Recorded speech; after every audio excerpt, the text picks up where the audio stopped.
So hello everyone, welcome back to the channel Marketech by Chandan. So इस video में हम digital marketing का introduction start कर रहे हैं और इस वीडियो में हम तीन चीज़ें बहुत क्लियरली समझेंगे। डिजिटल मार्केटिंग का मीनिंग, डिजिटल मार्केटिंग का स्कोप और तीसरा और लास्ट डिजिटल मार्केटिंग का फाउंडेशन। फाउंडेशन मतलब कि डिजिटल मार्केटिंग का इवेल्युएशन कब हुआ और ये कब स्टार्ट हुआ। सो अगर आप स्टूडेंट हो, बिगनर हो या फिर बिजनेस या जॉब के लिए आप डिजिटल मार्केटिंग सीखना चाहते हो तो ये वीडियो सिर्फ आपके लिए है। सो डिजिटल मार्केटिंग समझने से पहले हमें मार्केटिंग समझना बहुत जरूरी है। मार्केटिंग का मतलब सिर्फ सेलिंग करना नहीं होता है। मार्केटिंग का मतलब होता है कि कस्टमर की नीड को समझना, उसके अकॉर्डिंग प्रोडक्ट या सर्विसेज को बनाना, उसके बाद उसका ब्रांडिंग और प्रमोशन करना टू इंक्रीज और to start the selling of your product और सर्विसेज। सो एग्जाम्पल के लिए एक चीज समझ लेते हैं। मान लीजिए अगर स्टूडेंट को डिजिटल मार्केटिंग सीखना है तो उसके लिए ऑनलाइन क्लासेस बनाना, that is called marketing. So अब आते हैं डिजिटल मार्केटिंग पर। जब मार्केटिंग की सारी एक्टिविटीज इंटरनेट और डिजिटल प्लेटफॉर्म के थ्रू होना स्टार्ट हो जाता है तो वहां पे हमारा डिजिटल मार्केटिंग कहलाता है। सो डिजिटल प्लेटफॉर्म जैसे कि हमारी वेबसाइट हो सकती है, सर्च इंजन हो सकता है कि जो हम गूगल पे जाके कुछ भी सर्च करते हैं, that is also a part of digital marketing. Social media marketing हो सकती है, जैसे कि हम लोग आज के टाइम पे सबसे ज्यादा टाइम स्पेंड कहाँ कर रहे हैं, इंस्टाग्राम पे या फिर यूट्यूब शॉर्ट वीडियोस पे। तो वो भी हमारा मार्केटिंग का पार्ट होता है। फेसबुक चलाना और फेसबुक पे एड्स का दिखना या किसी प्रोडक्ट की इंफॉर्मेशन हमें मिलना, वो भी हमारा मार्केटिंग का पार्ट होता है। ईमेल्स हमारे पास जो बहुत सारे आजकल प्रमोशनल ईमेल्स हमारे जीमेल आईडी पे आते रहते हैं, वो भी हमारे एक मार्केटिंग का ही पार्ट है। और उसके बाद एक और नया एवेल्युएशन आया है जो आजकल हम व्हाट्सएप पे देखते हैं कि बिजनेसेस के भी हमारे पास मैसेज आते हैं, that is also the part of digital marketing. अगर हम इसे सिंपल वर्ड्स में बात करें तो हम बोलेंगे digital marketing means promoting products, services और brands using digital technologies and the internet. अब इसको एक प्रैक्टिकल एग्जांपल से देख लेते हैं। अगर गूगल पर best coaching for digital marketing आप ये लिख के सर्च करते हैं और टॉप पे आपको जो भी वेबसाइट शो कर रही है हम उस पर क्लिक कर देते हैं, तो जो उसको टॉप पे लाने के लिए, उस वेबसाइट को टॉप पे लाने के लिए हमने जो जो उसके बैकएंड पे मार्केटिंग की थी, मार्केटिंग की एक्टिविटीज हमने करी थी, वो हमारा डिजिटल मार्केटिंग का पार्ट होता है। दूसरा एग्जांपल ले लेते हैं। जब हम लोग इंस्टाग्राम को स्क्रॉल कर रहे होते हैं तो स्क्रॉल करते करते हमें बीच में कोई एक प्रोडक्ट की रील दिख जाती है, उसके बाद वहां पे लिखा आता है शॉप नाउ। जैसे ही हम शॉप नाउ पे क्लिक करते हैं तो हम उस वेबसाइट पे चले जाते हैं। तो जो शॉप नाउ वाला था और एक कस्टमर को अपनी वेबसाइट तक लेके आना थ्रू सोशल मीडिया, तो वो भी हमारे एक डिजिटल मार्केटिंग का ही पार्ट होता है। अब हम समझते हैं कि वाई डिजिटल मार्केटिंग। सो एक क्वेश्चन आता है कि डिजिटल मार्केटिंग की जरूरत ही क्यों है। सो उसका सिंपल रीजन होता है कि आज के टाइम पे लोग 80% टाइम सिर्फ ऑनलाइन पे खर्च कर रहे हैं अपना। आप देखेंगे कि हम सारे दिन बैठ के या तो इंस्टाग्राम कर रहे होते हैं, हमें कुछ भी देखना होता है तो हम गूगल पे जाके सर्च करना शुरू कर देते हैं या फिर यूट्यूब पे जाके सर्च करना शुरू कर देते हैं।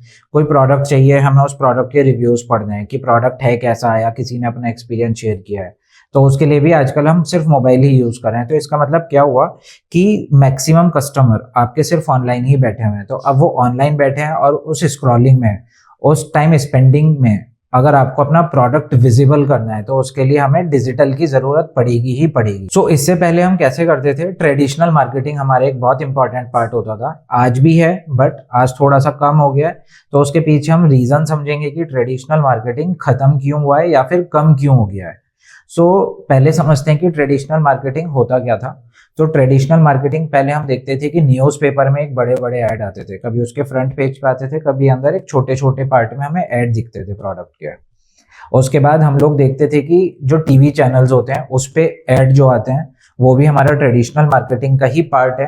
उसके बाद रेडियो एड्स, पैम्पलेट्स हमारे पास न्यूज़पेपर में डल के आते थे, हमारे घर के बाहर लोग आते हैं और न्यूज़पेपर के साथ साथ पैम्पलेट्स डाल के चले जाते हैं। That is all about your traditional marketing. उसके बाद फिर अब डिजिटल मार्केटिंग क्या हुआ कि डिजिटल मार्केटिंग में हम जो अपना मोबाइल पे टाइम स्पेंड कर रहे हैं, हम कोई वेबसाइट सर्च कर रहे हैं या फिर हम फेसबुक पे टाइम स्पेंड कर रहे हैं, उसमें हम लोग किसी कंपनी के पेज को फॉलो करते हैं और कंपनी उसमें अपने नए प्रोडक्ट के बारे में हमें इंफॉर्मेशन दे रही होती है, या फिर यूट्यूब पे अभी आप ये वीडियो देख रहे हो, वीडियो देखते देखते अगर कोई ऐड आ जाता है तो वो हमारा डिजिटल मार्केटिंग का पार्ट होता है।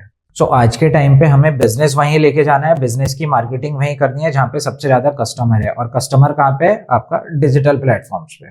सो अब थोड़ी सी स्कोप की भी बात कर लेते हैं, क्योंकि फर्स्ट वीडियो है तो हमें पता भी होना चाहिए कि आपका जो डिजिटल मार्केटिंग है उसके अंदर स्कोप क्या क्या है आपके लिए, आपको कौन सी वैकेंसीज मिल सकती हैं, या फिर आप कैसे करके पैसे अर्न कर सकते हो इस कोर्स के थ्रू, या फिर डिजिटल मार्केटिंग सीखने का क्या क्या पर्पस है। सो सबसे पहले हम देखते हैं कि करियर में क्या स्कोप है इसका। सो डिजिटल मार्केटिंग के अंदर बहुत सारे रोल्स होते हैं, जैसे कि आगे आने वाले कुछ चैप्टर्स में हम देखेंगे कि एसईओ एक चैप्टर है, सर्च इंजन ऑप्टिमाइजेशन, फिर उसके बाद एक चैप्टर आएगा हमारा एसईएम, सर्च इंजन मार्केटिंग, और पीपीसी, तो जहाँ पे हम लोग पेड कैंपेन्स और पेड मार्केटिंग के थ्रू अपने प्रोडक्ट को प्रमोट करने वाले हैं। फिर हमारा एक चैप्टर आएगा एसएमएम, सोशल मीडिया मार्केटिंग। तो इन सब के लिए अलग अलग डेजिग्नेशंस भी होती हैं, और जैसे जैसे आपको एक्सपीरियंस होना शुरू होगा, सारे प्लेटफॉर्म्स की नॉलेज होनी शुरू होगी, तो ऐसे ऐसे करके आप ग्रो भी करोगे अपने करियर में। सो इसमें आपको कुछ मैं पोस्ट बता देता हूँ डेजिग्नेशन की क्या क्या हो सकती हैं इनिशियली स्टार्ट करने के लिए। So first one is SEO executive. आप सोशल मीडिया मैनेजर भी बन सकते हो, परफॉर्मेंस मार्केटर भी बन सकते हो, कंटेंट क्रिएटर और कंटेंट मार्केटर भी बन सकते हो। उसके बाद आप डिजिटल मार्केटिंग मैनेजर, और ऐसे करके आप मैनेजर ऑफ डिजिटल हेड, और बहुत सारी डेजिग्नेशंस इसके अंदर आती हैं। सो ये तो था आपका करियर वाइज। अब देख लेते हैं स्टूडेंट्स के लिए क्या क्या अपॉर्चुनिटीज हैं। स्टूडेंट अगर ये वीडियो देख रहे हैं तो वो जॉब भी कर सकते हैं, या अपना फ्रीलांस भी स्टार्ट कर सकते हैं अपनी स्टडी के साथ साथ। और थर्ड वन इज इंटर्नशिप। अगर आपको इंटर्नशिप करनी है तो आप किसी भी कंपनी में अप्लाई करके, आपको बेसिक नॉलेज है तो आप वहां पे इंटर्नशिप भी कर सकते हो। सेकेंड पार्ट आता है हमारा बिजनेस के लिए क्या क्या स्कोप है। सो बिजनेस के लिए यहाँ पे हम स्टार्टअप्स को टारगेट कर सकते हैं। अगर आपका स्टार्टअप है तो आप उसमें डिजिटल मार्केटिंग यूज कर सकते हो। अगर आप कोई लोकल शॉप या किराना स्टोर अपना चला रहे हो तो आप उसकी भी डिजिटल मार्केटिंग कर सकते हो, उसके बहुत सारे तरीके होते हैं। फिर अगर आपका कोई लोकल कोचिंग इंस्टीट्यूट है, आप उसको नेशनल लेवल पे लेके जाना चाहते हो कि आप ऑनलाइन क्लासेस लेके आ रहे हो, और वो सिर्फ आप अपने कोचिंग से नहीं पढ़ाना चाहते कि ऑफलाइन मोड में ना पढ़ा के, अगर आपको एक बड़ी टारगेट ऑडियंस करनी है तो आप डिजिटल मार्केटिंग का यूज कर सकते हो। उसके बाद क्या हो सकता है कि अगर आप कोई प्रोडक्ट ऐसा है जो आप घर बैठ के बना रहे हो लेकिन आपको उसको ई कॉमर्स ब्रांड बनाना है, तो आप घर से स्टार्ट करके अपना एक वेयर हाउस खोल सकते हो, अपना ई कॉमर्स प्लेटफॉर्म बना सकते हो to increase your sale. Okay, so future scope, AI based marketing होने स्टार्ट हो गई है। ऑटोमेशन टूल बहुत सारे हमारे पास आ चुके हैं, जो कि हम आगे समझेंगे कि क्या क्या हम ऑटोमेशन टूल यूज कर सकते हैं अपने वीडियोस में। इन्फ्लुएंसर मार्केटिंग एक बहुत बड़ा चैनल बन चुका है आज के टाइम पे। और लास्ट, डेटा ड्रिवन डिसीजंस। तो जब आपके पास सारी मार्केटिंग होती है, आपके पास एक डेटा कलेक्ट हो जाता है आपके कस्टमर्स का, आपके इंटरेस्टेड कस्टमर्स का, आपके कंज्यूमर्स का। तो जब ये सारे के सारे डेटा आपके पास कलेक्ट हो गया तो आप उसके बेस पे भी एक अलग से मार्केटिंग कैंपेन को रन कर सकते हो। अब देखते हैं हम कि इवैल्यूएशन कैसे हुआ, कब डिजिटल मार्केटिंग एक्चुअल में डिजिटल होना स्टार्ट हुआ। अब समझते हैं डिजिटल मार्केटिंग स्टार्ट कैसे हुआ। तो इन 1990s AT&T बेल लेबोरेटरी ने सबसे पहले उन्होंने एक अपना बैनर एड लॉन्च किया था जिसके ऊपर लिखा था क्लिक हियर। लोग वहां पे क्लिक करते थे और उसके बाद AT&T की वेबसाइट पे लोग चले जाते थे। तो इवैल्यूएशन वहां से स्टार्ट हुआ डिजिटल मार्केटिंग का इन 1990s। तो जब हमारा इंटरनेट स्टार्ट हुआ और ईमेल्स और बेसिक वेबसाइट बनने स्टार्ट हुई। उसके बाद 2000s में जब गूगल लॉन्च हुआ, गूगल सर्च इंजन पॉपुलर होना स्टार्ट हुआ, तो वहां से हमारा सर्च इंजन ऑप्टिमाइजेशन और सर्च मार्केटिंग स्टार्ट हुई। इन 2010 में सोशल मीडिया प्लेटफॉर्म्स आने स्टार्ट हो गए, स्मार्टफोन्स का इवोल्यूशन हुआ, सब लोगों के पास स्मार्टफोन जाना शुरू हो गया। उससे पहले हम लोग बटन के और नोकिया के पुराने वाले हैंडसेट्स पे काम किया करते थे। फिर उसके बाद यूट्यूब मार्केटिंग इन 2010s में ही स्टार्ट हुई। आफ्टर कोविड इन 2020 इवोल्यूशन होना स्टार्ट हुआ एआई का। उसके बाद ऑटोमेशन हमारा मार्केटिंग में आना स्टार्ट हो गया। इन्फ्लुएंसर मार्केटिंग बहुत ज़्यादा पॉपुलर हो गया क्योंकि सब लोग घर बैठे हुए थे, सब लोगों को अपने यूट्यूब चैनल बनाने थे, इंस्टाग्राम चैनल बनाने थे, और सारी की सारी मार्केटिंग ट्रेडिशनल से स्विच हो गई डिजिटल पे। तो जो बहुत पुरानी कंपनीज भी थी जिनको लगता था कि डिजिटल इज नथिंग, या फिर हमारा तो काम ट्रेडिशनल से ही चल रहा है, उसी से हम लोग चला सकते हैं, लेकिन उन सबको फील होना स्टार्ट हुआ इन 2020 की ठीक है अब डिजिटल का ही स्टार्ट होने वाला है, क्योंकि सब लोग घर बैठ गए हैं। ट्रेडिशनल मार्केटिंग सड़कों पे हो रही है, बिलबोर्ड्स लग रहे हैं, कोई बिलबोर्ड देखने नहीं जा रहा है, कोई सड़कों पे नहीं निकल पा रहा था, तो सब लोग डिजिटल पे स्विच हो गए। उसके बाद पर्सनलाइज एड्स। तो आपने जैसे कभी नोटिस भी किया होगा कि अगर आप कोई एक वेबसाइट विजिट कर रहे हो, वेबसाइट विजिट करने के बाद आपको जो उस कंपनी का एड था वो अब आपको थोड़ी देर बाद इंस्टाग्राम पे दिखना स्टार्ट हो गया। उसके बाद आपको आपने यूट्यूब पे स्क्रॉल कर रहे हो तो यूट्यूब पे भी उनका ऐड आना स्टार्ट हो गया, या फिर आप कोई थर्ड ब्लॉग वेबसाइट पढ़ रहे हो तो उसमें भी आपको ब्लॉग्स पे भी आपको उसी कंपनी का ऐड दिखना शुरू हो जाता है। तो that is called personalised ads. तो डिजिटल मार्केटिंग हर स्टेज पे कस्टमर बिहेवियर के अकॉर्डिंग काम करता है। तो चलिए क्विकली रिकैप कर लेते हैं कि आज की इस वीडियो में हमने क्या क्या सीखा, क्या क्या समझा। सबसे पहला पॉइंट था हमारा मार्केटिंग। हमने मार्केटिंग में देखा कि क्या क्या कस्टमर की नीड्स हैं और उसका हम कैसे सॉल्यूशन कर सकते हैं, वो सब सोचना एक मार्केटिंग का पार्ट होता है, सिर्फ सेलिंग का नहीं। सेकंड, हमने समझा कि डिजिटल मार्केटिंग किन किन प्लेटफॉर्म्स पे हम कर सकते हैं और उन प्लेटफॉर्म्स को यूज करते हुए हम डिजिटल मार्केटिंग क्यों बोलते हैं। थर्ड पॉइंट, हमने समझा कि उसका स्कोप क्या क्या है। उसका स्कोप जॉब्स में भी हो सकता है, आपके जॉब्स मतलब करियर में हो सकता है। उसके बाद आप अगर स्टूडेंट हैं तो आप कोई फ्रीलांस भी स्टार्ट कर सकते हो। थर्ड, हमने देखा कि उसका इन फ्यूचर क्या क्या स्कोप है। लास्ट पॉइंट, हमने देखा कि डिजिटल मार्केटिंग का एवोल्यूशन क्यों हुआ, टेक्नोलॉजी के साथ हमने कैसे कैसे अपने मार्केटिंग कॉन्सेप्ट्स को ग्रो करा। ये वीडियो बेस स्ट्रॉन्ग करता है आपके आने वाले सारे के सारे टॉपिक्स के लिए। तो अगर आपको इसमें कुछ भी क्वेरी हो, कोई क्वेश्चन हो आपका, तो आप इसमें कमेंट बॉक्स में लिख सकते हैं और मैं 100% श्योरिटी देता हूँ कि मैं उस क्वेश्चन का रिप्लाई जरूर करूंगा। अगर आपको ये वीडियो हेल्पफुल लगा हो तो आप इस वीडियो को लाइक करें, कमेंट करें और आप अपने दोस्तों के साथ शेयर भी कर सकते हैं कि उनको भी अगर फ्री कोर्स वो देख रहे हैं डिजिटल मार्केटिंग पे तो ये उनके लिए बहुत हेल्पफुल होने वाला है। नेक्स्ट वीडियो में हम बात करेंगे कि what is the importance of digital marketing. Traditional marketing से डिजिटल मार्केटिंग क्यों डिफरेंट है और किन किन चीजों में डिफरेंट है। इस वीडियो में हम दो बहुत इंपॉर्टेंट टॉपिक को डिस्कस करने वाले हैं। First one is importance of digital marketing in modern business and second point is traditional marketing और डिजिटल मार्केटिंग के बीच में क्या क्या मेजर डिफरेंस होते हैं। ये वीडियो आपको समझाने में मदद करेगा कि क्यों हर बिजनेस डिजिटल होता जा रहा है। सेकेंड इज, और डिजिटल मार्केटिंग आज के टाइम पे इतनी पावरफुल क्यों हो गई है। सबसे पहले हम समझते हैं कि importance of digital marketing in digital era. First point is customer is online. Maximum लोगों के हाथ में आज के टाइम पे स्मार्टफोन्स आ चुके हैं। हर स्मार्टफोन में इंटरनेट चलने लगा है और लोग जितनी भी शॉपिंग कर रहे हैं, इवन अगर उनको घर के लिए दाल राशन भी खरीदना है तो वो सब कुछ ऑनलाइन प्लेटफॉर्म के थ्रू ही खरीदने लगे हैं। इसलिए बिजनेस को कस्टमर के पास जाने के लिए डिजिटल प्लेटफॉर्म पे अवेलेबल होना कंपलसरी हो गया है। Second point is cost effective marketing. सबसे पहले हम देख लेते हैं कि ट्रेडिशनल मार्केटिंग में जब न्यूज़पेपर ऐड आता था या फिर हम टीवी पे कोई ऐड देखते थे तो एक बहुत बड़ी जो कंपनीज होती थी या फिर जिनके पास फंडिंग अच्छी है या जिनके पास बहुत पैसा है, इसका मतलब जो ऑलरेडी इस्टेब्लिश्ड प्रोडक्ट है या फिर कंपनी है, सिर्फ वही अफोर्ड कर पाते थे ट्रेडिशनल मार्केटिंग को। क्योंकि अगर आपको न्यूज़पेपर में ऐड देना है तो आपको 10-20 लाख रुपए खर्च करने ही करने पड़ेंगे। सेकंड, अगर आपको टीवी चैनल पे ऐड देना है तो उसमें 30 से 40 लाख रुपए आपको मिनिमम खर्च करने ही होते थे।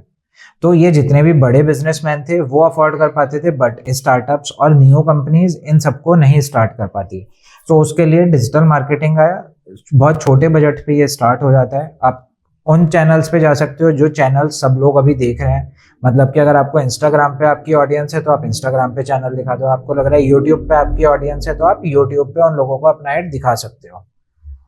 और इसकी कॉस्ट बहुत कम होती है, 100 रुपए से स्टार्ट होके आपको जितना मैक्सिमम आपकी पॉकेट अलाउ करती है टू मार्केट योर प्रोडक्ट, आप उतना पैसा इसमें खर्च कर सकते हो। थर्ड पॉइंट समझते हैं हम इसमें, टारगेटेड मार्केट होना बहुत इंपॉर्टेंट हो गया है आज के टाइम पे। क्योंकि आप अपने प्रोडक्ट का ऐड, अगर जिस कैटेगरी में आपका प्रोडक्ट है आप उसमें ये डिफाइन कर सकते हो कि आपकी जो ऑडियंस है वो आपको कहाँ मिलेगी और कहाँ नहीं मिलेगी, आप डिसाइड कर सकते हो। तो टारगेट ऑडियंस को ही अपना ऐड आप इसमें दिखा सकते हो। Right message to the right audience, सीधा सीधा सिंपल फंडा है कि जो आपकी ऑडियंस है प्रोडक्ट से रिलेटेड, आप सिर्फ उन्हीं को टारगेट करोगे और उन्हीं पे अपनी मार्केटिंग में पैसा खर्च करोगे। फोर्थ पॉइंट आता है मेजरेबल रिजल्ट्स। पहले क्या होता था कि आपका न्यूज़पेपर में आइडिया किसने देखा, किसने नहीं देखा, किसने उसे देख के खरीदा, कुछ ट्रैक नहीं हो पाता था।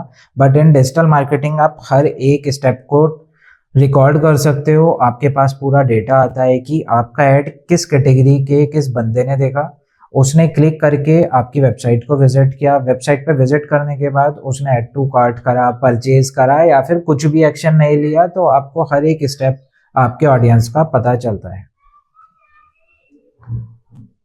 उसके बाद देखेंगे हम कि टू वे कम्युनिकेशन बहुत इंपॉर्टेंट है। अगर सिर्फ यहाँ पे मैं बोलता रहूँगा और आप सिर्फ सुनते रहोगे तो आप, मेरे को नहीं पता कि आपको समझ में आ रहा है या नहीं आ रहा है। अगर आपने इस वीडियो को लाइक कर दिया या फिर अपने कमेंट में कुछ मेरे से क्वेश्चन पूछ लिए, तो ये होता है हमारा टू वे कम्युनिकेशन।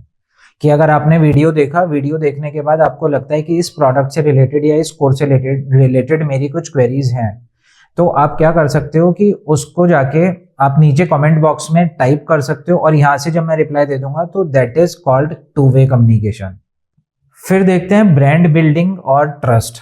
अब ब्रांड बिल्डिंग कैसे होगी? मान लीजिए मेरे को कोई एक प्रोडक्ट खरीदना था, मैंने क्या किया कि मेरे पड़ोसी ने मेरे को बताया कि यार वो वाला प्रोडक्ट बहुत अच्छा है, तो इसका मतलब क्या हुआ कि उसका रिव्यू एक मेरे पास आ चुका है, या मैंने अपने पड़ोसी के पास देखा कि हाँ वो ये प्रोडक्ट को यूज कर रहा है, लेकिन अब मैं उससे पूछ नहीं पाया कि प्रोडक्ट कैसा है, उसका रिव्यूज नहीं मिला। तो मैंने क्या किया, मैं सीधा जाऊंगा गूगल पे या फिर अमेजोन पे या फिर यूट्यूब पे, वट जहाँ पे भी मेरे को लगता है कि वो प्रोडक्ट मेरे को मिल सकता है या दिख सकता है, मैं उसके रिव्यूज पढ़ने स्टार्ट करता हूँ। तो वहाँ पे क्या होता है, ब्रांड बिल्डिंग होना स्टार्ट होता है कि अगर मेरे को रिव्यूज अच्छे मिलेंगे तो मैं उसको कंटिन्यू करूंगा, या मैं हो सकता है उसको परचेज कर लूँ। मेरे को लगेगा बैड रिव्यूज पड़े हुए हैं तो मैं उसको परचेज नहीं करूंगा।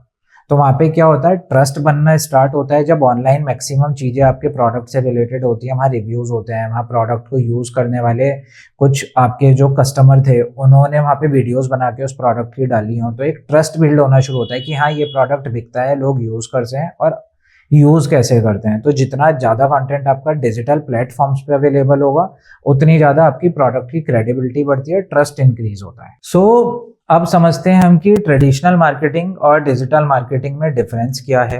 सो सबसे पहले हम देख लेते हैं कि प्लेटफॉर्म ही डिफरेंट हो गया। जो हमारा ट्रेडिशनल मार्केटिंग था उसमें हम लोग न्यूज़पेपर यूज़ कर रहे थे, जो सड़कों पे हम बिलबोर्ड्स देखते हैं बड़े बड़े हाईवे पे लगे हुए, वो हमारा ट्रेडिशनल मार्केटिंग का पार्ट है। थर्ड क्या हो सकता है हमारा, कि जो हमारे घर पे न्यूज़पेपर आता है, न्यूज़पेपर के अंदर प्लस उसके अंदर जो पैम्पलेट्स डल के आते हैं, वो हमारे एक ट्रेडिशनल मार्केटिंग का पार्ट है। रेडियो पे हमारे ऐड सुनते हैं, आज के टाइम पे भी हम चलाते हैं, लेकिन है वो डिजिटल प्लेटफॉर्म, लेकिन वो भी एक ट्रेडिशनल वे है। उसका रीज़न आपको आगे समझ में आएगा कि हम उसको ट्रेडिशनल मार्केटिंग में क्यों कवर कर रहे हैं, जबकि वो डिजिटल प्लेटफॉर्म ही एक तरह से यूज हो रहा है। तो ये जो भी हमने बात की थी ये थे हमारे ट्रेडिशनल मार्केटिंग के प्लेटफॉर्म्स। अब हम बात करेंगे कि डिजिटल मार्केटिंग के प्लेटफॉर्म क्या हो सकते हैं। सबसे पहला हमारा गूगल सर्च, सेकेंड हमारा यूट्यूब सर्च, उसके बाद आते हैं हमारे पास फॉर एग्जांपल फेसबुक आ गया, लिंक्डइन आ गया, इंस्टाग्राम आ गया, ट्विटर आ गया, बहुत सारे चैनल्स हमारे पास डिजिटल में अवेलेबल हैं। इवन आप जो व्हाट्सएप पे भी मार्केटिंग के कैंपेन्स आजकल चलने लगे हैं, एसएमएस आ रहे हैं, ईमेल आ रहे हैं, मल्टीपल प्लेटफॉर्म्स हैं हमारे पास डिजिटल मार्केटिंग में। तो सबसे पहले हमने समझा प्लेटफॉर्म्स क्या क्या हो सकते हैं। Second is cost effectiveness. So cost effectiveness कैसे है, जैसा कि अभी मैंने बताया था कि अगर हम कोई न्यूज़पेपर में ऐड देते हैं तो वहाँ पे हमें 10 से 20 लाख रुपए का खर्च करना पड़ता है। अगर आप कोई रेडियो में पैसा खर्च कर रहे हो तो रेडियो में भी हमारा कम से कम 4-5 लाख रुपए मिनिमम एक कैंपेन चलता है। उसके बाद आप पैम्पलेट डिस्ट्रीब्यूट करा रहे हो तो पैम्पलेट डिस्ट्रीब्यूट कराने के लिए आपको प्रिंटिंग में कॉस्ट खर्च करनी पड़ेगी, प्लस जो पैम्पलेट डिस्ट्रीब्यूट करेगा मीन्स जो डिस्ट्रीब्यूटर होगा उसको आपको अलग से पैसे खर्च करने पड़ेंगे। वहीं पे अगर हम डिजिटल आ जाते हैं तो डिजिटल में आप 100 रुपये से अपना कैंपेन स्टार्ट कर सकते हो, बहुत मिनिमम कॉस्ट होती है। आप इंस्टाग्राम पे पर डे 75 रुपीज़ से अपना कैंपेन स्टार्ट कर सकते हो।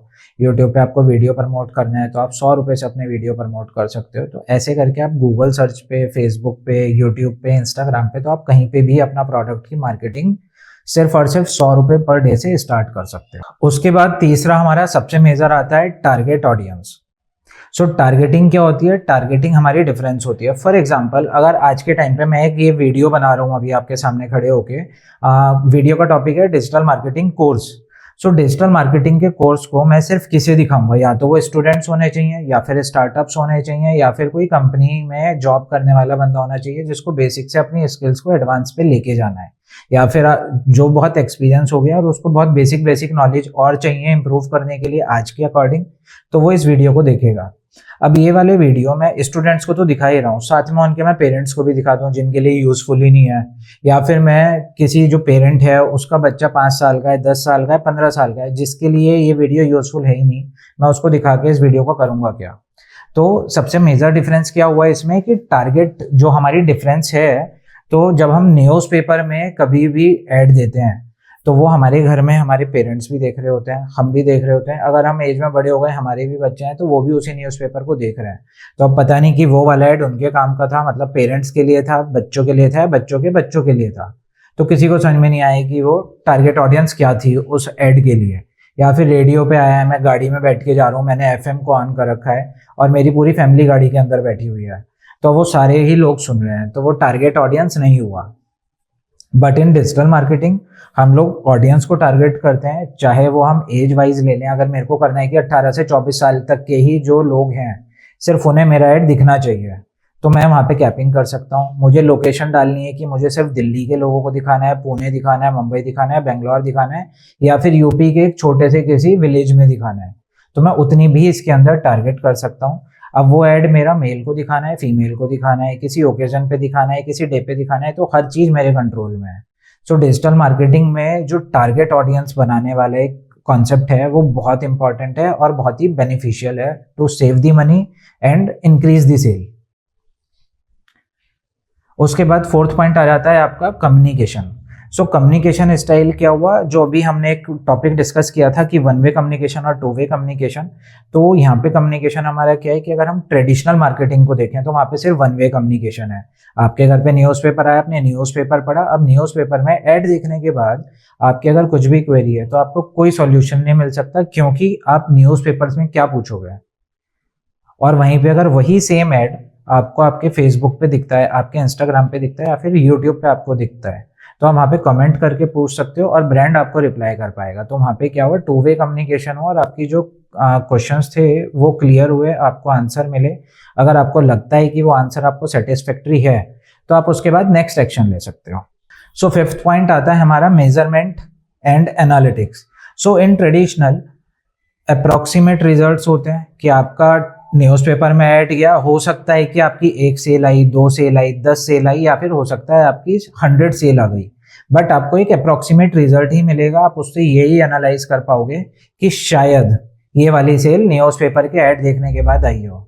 बट इन डिजिटल मार्केटिंग आपके पास हर चीज़ का एनालिटिक्स होगा, हर चीज़ का डेटा होगा, और आप हर एक चीज़ ट्रैक कर पाओगे कि अगर मैंने 10 कैंपेन रन किए थे, मैंने 10 कम्युनिकेशन मार्केट में डाले थे ऑन डिजिटल प्लेटफॉर्म्स, किस कम्युनिकेशन से क्या रिजल्ट आया, लोगों ने उसको परचेज किया, लोगों की क्वेरीज ज़्यादा आनी शुरू हो गई, मैंने लीड बहुत ज़्यादा जनरेट करी या लीड कम जनरेट करी, तो हर मेजरमेंट के मैट्रिक्स आपके पास होंगे।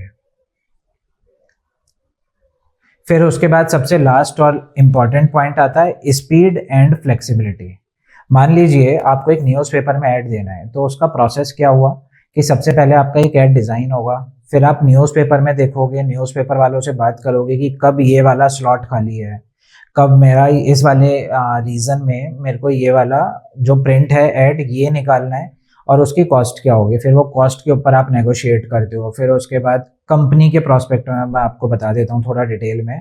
फिर परचेज ऑर्डर जनरेट होगा, फिर उसके बाद पेमेंट रिलीज़ होगी, पेमेंट रिलीज़ होने के बाद फिर वो आपका ऐड प्रिंट में जाएगा, फिर वो प्रिंट होगा, फिर वो डिस्ट्रीब्यूट होगा। तो ऐसे करते करते आपका 1 महीने का टाइम तो इसी में निकल जाता है। तो यहाँ पे आपका स्पीड कितना स्लो हो गया। और दूसरे केस में हमारे पास एक आया digital platform. So digital platform में हमने क्या किया कि सीधा सीधा ऐड क्रिएट किया। मैं 15 मिनट या आधा घंटा या 1 घंटा लगाऊंगा, अपने डिज़ाइनर को एक कॉन्सेप्ट दूंगा, वो मेरे को 3-4 सैंपल बना के देगा क्रिएटिव्स के, उसमें से जो मेरे को ठीक लगेगा या करेक्शन होंगे मैं ठीक करूंगा, करेक्शन करवाऊंगा। सो उसके बाद जब डिज़ाइनर से मेरे पास वो क्रिएटिव्स फाइनल होके आ गए, उसके बाद मैं तुरंत जाऊंगा फेसबुक पे, इंस्टाग्राम पे, यूट्यूब पे या गूगल सर्च में। तो जहाँ पे भी मुझे अपने टारगेट ऑडियंस के अकॉर्डिंग वो ऐड दिखाना है, मैं सीधा जाके वो इमेज अपलोड करूंगा उस प्लेटफॉर्म पे, पैसे ऐड करूंगा और ऐड रन कर दूंगा। और 1 और 2-3 आवर्स के अंदर मेरे ऐड अप्रूव होंगे और वो रिजल्ट देना स्टार्ट कर देंगे और ऑडियंस के पास तक वो इन्फॉर्मेशन तुरंत ही जाना शुरू कर देती है। तो अब आप टाइम डिफरेंस देखो कि अगर ट्रेडिशनल मार्केटिंग में जहां हमारा 15 से 20 दिन और 1 महीने तक एक ऐड कैंपेन को स्टार्ट होने में लग जाता था, वहीं डिजिटल हमारा 1 से 2 दिन के अंदर अंदर मैक्सिमम हमारे कैंपेन्स लाइव हो जाते हैं। सो आई होप अब आपको समझ में आ गया होगा कि ट्रेडिशनल मार्केटिंग और डिजिटल मार्केटिंग में क्या क्या मेजर डिफरेंसेस होते हैं। सो एक लोकल कोचिंग इंस्टीट्यूट का एग्जांपल लेते हैं। सो उसकी ट्रेडिशनल अप्रोच क्या थी कि न्यूज़पेपर में जाना है, पैम्पलेट डिस्ट्रीब्यूट कराना है या फिर एक छोटे मोटे गली में होर्डिंग्स लगवा देना है। वहीं पे दूसरी डिजिटल अप्रोच क्या हुई उसकी कि उसको गूगल एड्स चलाने हैं, इंस्टाग्राम एड्स चलाने हैं, बच्चों के रिजल्ट्स या फिर उनसे रील क्रिएट करवानी है और उनके प्लेटफॉर्म्स पे डलवानी है। जो डिजिटल मार्केटिंग से जिसने अपने आप को प्रमोट किया था उसके लिए बेनिफिट्स क्या क्या हुए यहाँ पे। तो सबसे पहले हुआ कि उसकी बेटर रीच हुई, डायरेक्ट जो उसकी टारगेट ऑडियंस थी उसके पास तक उसका कंटेंट पहुंचा, प्लस उसकी जो कॉस्ट थी वो भी बहुत कम हो गई, क्योंकि न्यूज़पेपर में पैम्पलेट्स देना, ऐड प्रिंट कराना या फिर होर्डिंग्स लगाना बहुत कॉस्टली पड़ता है। उसी के अगेंस्ट उसने उसका मैक्सिमम 1/10 पार्ट अपना कॉस्ट का एक्सपेंस बियर किया और उसको रिजल्ट्स बेटर मिले। सो आज हमने समझा कि डिजिटल मार्केटिंग क्यों इतनी इंपॉर्टेंट है, डिजिटल मार्केटिंग और ट्रेडिशनल मार्केटिंग में क्या क्या डिफरेंसेस हैं, और थर्ड पॉइंट की ट्रेडिशनल मार्केटिंग से डिजिटल मार्केटिंग में अपने कंपनी को या अपने ब्रांड को स्विच करना कितना बेनिफिशियल हो सकता है, कितना प्रॉफिट हो सकता है, आपकी सेल इंक्रीज हो सकती है, आपके मार्केटिंग एक्सपेंस कम हो सकते हैं। इस वीडियो में हम वेब के 3 बहुत इंपॉर्टेंट टूल्स के बारे में डिस्कस करने वाले हैं। So first one is internet, second is intranet और थर्ड वन इज एक्स्ट्रानेट।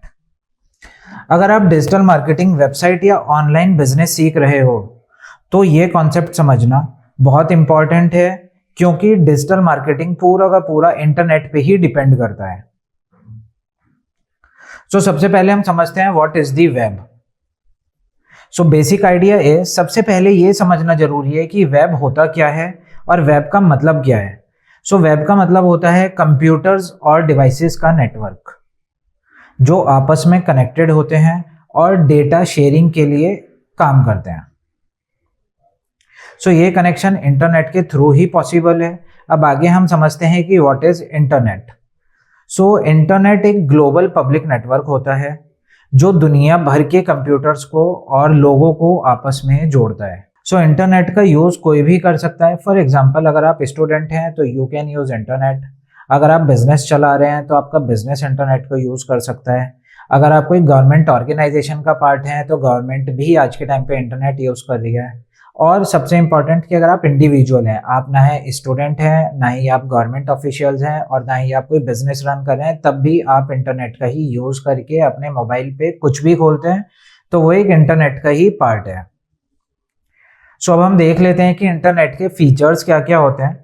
सो सबसे पहले होता है पब्लिक एक्सेस। इंटरनेट आपको कोई भी यूज कर सकता है, आपकी वेबसाइट कोई भी चला सकता है, वो सब एक इंटरनेट के थ्रू ही पॉसिबल होता है। सेकेंड होता है कि वर्ल्ड वाइड कनेक्टिविटी दे रही है आपको, कि आप वर्ल्ड में किसी भी गांव में बैठे हैं, किसी भी शहर में बैठे हैं, किसी भी टाउन में बैठे हुए हैं, और अगर आपके पास इंटरनेट फैसिलिटी है, चाहे वो आपके मोबाइल पे है, चाहे वो आपके टैबलेट पे है या फिर आपके डेस्कटॉप पे है, लैपटॉप पे है, तो आप उसके थ्रू कुछ भी एक्सेस कर सकते हैं जो इंटरनेट पे डला हुआ है। उसके बाद ये 24/7 अवेलेबल होता है और फास्ट इंफॉर्मेशन शेयरिंग का तो प्लेटफॉर्म है ही, कि आपने अभी की अभी अपनी वेबसाइट पे कुछ भी चेंज किया और कोई कहीं पे भी बैठा हुआ बंदा उसको स्क्रॉल कर रहा है, आपकी वेबसाइट को देख रहा है, तो वो वहां से जाके आपकी वेबसाइट को सिर्फ रिफ्रेश करेगा और आपने जो डेटा अपने पास अपलोड किया था अपनी वेबसाइट पे वो ऑटोमेटिकली उसको दिखना शुरू हो जाता है। तो it is the part and it is the importance of internet. अब इंटरनेट के कुछ एग्जांपल हम समझ सकते हैं यहाँ से। वैसे तो आपको कॉन्सेप्ट क्लियर हो गया है, तो उसमें आप देख सकते हो कि अगर आप गूगल पे कुछ भी सर्च कर रहे हो तो वो आपका एक इंटरनेट का पार्ट होता है, क्योंकि गूगल पे जितना भी डेटा पड़ा हुआ है that is all publicly, right. YouTube के वीडियोस आप एक दूसरा एग्जांपल ले सकते हो कि आप भी, मैं ये वाली वीडियो डालूंगा, आप लोगों के पास तक पहुंची और आपने देखना शुरू कर दिया, तो ये आपका यूट्यूब वीडियोस में भी इंटरनेट यूज हुआ। तीसरा, आपके ईमेल्स, जो हमारे ईमेल आईडी पे इतने सारे ईमेल्स आते हैं वो हमारे पब्लिक डोमेन के थ्रू ही आते हैं। और फिर सोशल मीडिया प्लेटफॉर्म, तो सोशल मीडिया प्लेटफॉर्म आज के टाइम पे तो पब्लिक ही हो गया है कि हर कोई अपनी लाइफ वहाँ पे शेयर कर रहा है, अपने एक्सपीरियंसेस शेयर कर रहा है, अपनी मार्केटिंग प्रोडक्ट की वहीं पे कर रहा है। तो ये सारे के सारे पार्ट आपके इंटरनेट के थ्रू ही पॉसिबल है। Second part is intranet. So intranet किस लिए यूज होता है? इंट्रानेट एक प्राइवेट नेटवर्क होता है, जैसे कि हमने बोला था इंटरनेट, तो इंटरनेट पब्लिक नेटवर्क था, इंट्रानेट एक प्राइवेट नेटवर्क होता है जो कि एक ऑर्गेनाइजेशन के अंदर डेटा को सिक्योर करने के लिए यूज किया जाता है। सो इंटरनेट का यूज सिर्फ और सिर्फ जो उस ऑर्गेनाइजेशन के एम्प्लॉयज हैं, उनका इंटरनल स्टाफ हो गया या फिर उनके मैनेजमेंट के लोग हो गए, सिर्फ वही यूज कर सकते हैं। सो इंटरनेट का फीचर क्या होता है? प्राइवेट एक्सेस होता है कि आपका जो भी डेटा है वो आपके प्लेटफॉर्म पे सिक्योर है और आप जिसके साथ वो शेयर करना चाहते हैं वो सिर्फ और सिर्फ उन्हीं के साथ शेयर होगा, उससे अलग कोई भी बंदा उसको यूज नहीं कर सकता। हाँ, एक ऑर्गेनाइजेशन चाहती है कि मेरा डेटा इतना सिक्योर हो कि मेरी इस ऑफिस के बाहर वो डेटा जा ही ना पाए, तो वहाँ पे वो लोग इंटरनेट यूज करते हैं। तो इंटरनेट कैसे यूज हुआ कि मेरे को अपने ही कोलीग को कुछ डेटा शेयर करना है, तो मैं पब्लिकली किसी भी प्लेटफॉर्म पे उस डेटा को नहीं डालूंगा। मैं सिर्फ और सिर्फ वो जो हमारी ड्राइव्स दी गई हैं हमें इंटरनेट यूज करने के लिए, चाहे वो लैन के थ्रू कनेक्ट हो या फिर किसी और एक्टिविटी के थ्रू वो कनेक्ट हो सकता है, तो मैं सिर्फ उस डेटा को सिर्फ अपने ही दूसरे एम्प्लॉय को शेयर कर सकता हूँ, और वो भी जो उसका एक्सेस करेगा वो अपने एम्प्लॉय कोड के थ्रू या फिर अपनी कोई आइडेंटिटी शो करके ही उस डेटा को यूज कर पाता है। तो ये एक डेटा ब्रीच होने से भी आपका बचाता है। इसके लिए हम एक एग्जांपल से समझ लेते हैं कि जो एक ऑर्गेनाइजेशन होती है उसका अपना एक प्राइवेट लॉगिन आईडी पासवर्ड होता है, जिससे वो लॉगिन करने के बाद अपना डेटा शेयर कर सकता है। तो जिसके पास वो आईडी पासवर्ड नहीं होगा तो वो डेटा नहीं एक्सेस कर सकता।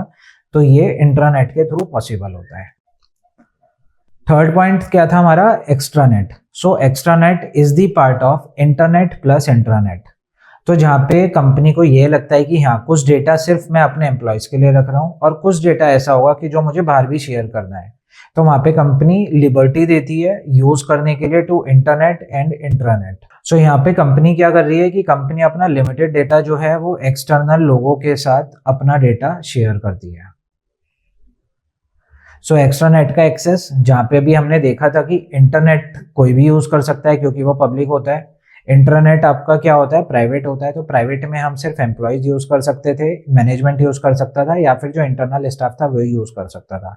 अब यहाँ पे क्या हुआ है? एक्स्ट्रानेट में हम अपने वेंडर्स को भी अपने उस डेटा का एक्सेस दे सकते हैं। जो हमारे डिस्ट्रीब्यूटर्स हैं, हमारे चैनल पार्टनर्स हैं या फिर हमारे बिजनेस पार्टनर्स हैं, उनके साथ अगर हमें डेटा शेयर करना है और वो उस ऑफिस से बाहर कहीं बैठे हुए हैं, तो वो डेटा हम उनके साथ भी शेयर कर सकते हैं। ये पूरा का पूरा जो प्रोसेस होता है आपका intranet plus internet is equal to extranet. अब क्वेश्चन आता है कि मुझे अगर डिजिटल मार्केटिंग ही सीखनी है तो मेरे लिए इंटरनेट, इंट्रानेट और एक्स्ट्रानेट क्यों बताया जा रहा है या फिर इसका यूज क्या है इन डिजिटल मार्केटिंग। देखिए, ये पूरा का पूरा एक कॉम्बिनेशन बनाता है आपका। तो सबसे पहले हम देख लेते हैं कि इंटरनेट किस लिए यूजफुल था हमारा। अगर हमें कोई वेबसाइट बनानी है तो वेबसाइट हमारी इंटरनेट पे बनेगी, राइट। उसके बाद क्या हुआ कि अब जब हमने प्रोडक्ट बेचना शुरू करा तो हमारे पास एक CRM टूल भी होगा या फिर हम कोई और टूल यूज कर रहे हैं, तो वो हमारा इंट्रानेट या एक्स्ट्रानेट पे ही हमें बनाना पड़ता है, क्योंकि जो डेटाबेस आपका बना है वो ऑब्वियस है ना कि आप अपने कॉम्पिटिटर के लिए पब्लिक डोमेन पे तो डालोगे नहीं, तो वो हमें इंटरनली यूज करना है। तो अब इंटरनली यूज करना है और आप एक टीम की तरह काम कर रहे हो और आपकी टीम में 10 लोग हैं, तो ऐसा भी नहीं हो सकता कि मैं एक्सेल शीट पे वो डेटा को कॉपी पेस्ट करके अपने पास रख लूँ। आपको वो शेयर भी करना ही पड़ेगा अपने कोलीग्स के साथ। तो वहाँ पे जो हम यूज करते हैं, प्रोफेशनली जो हम यूज करते हैं, वहाँ पे हम इंट्रानेट या फिर एक्स्ट्रानेट को यूज करते हैं। फिर आता है कि डेटा सिक्योरिटी का एक आइडिया मिलता है आपको कि डेटा कितना सिक्योर है आपका, क्योंकि आज के टाइम पे data is the king for digital marketing.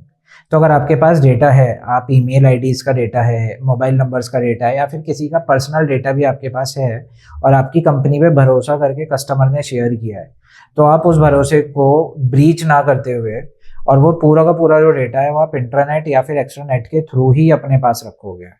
एक बार हम क्विकली देख लेते हैं कि आज के इस वीडियो में हमने क्या क्या चीज़ें समझी, क्या क्या चीज़ें देखी।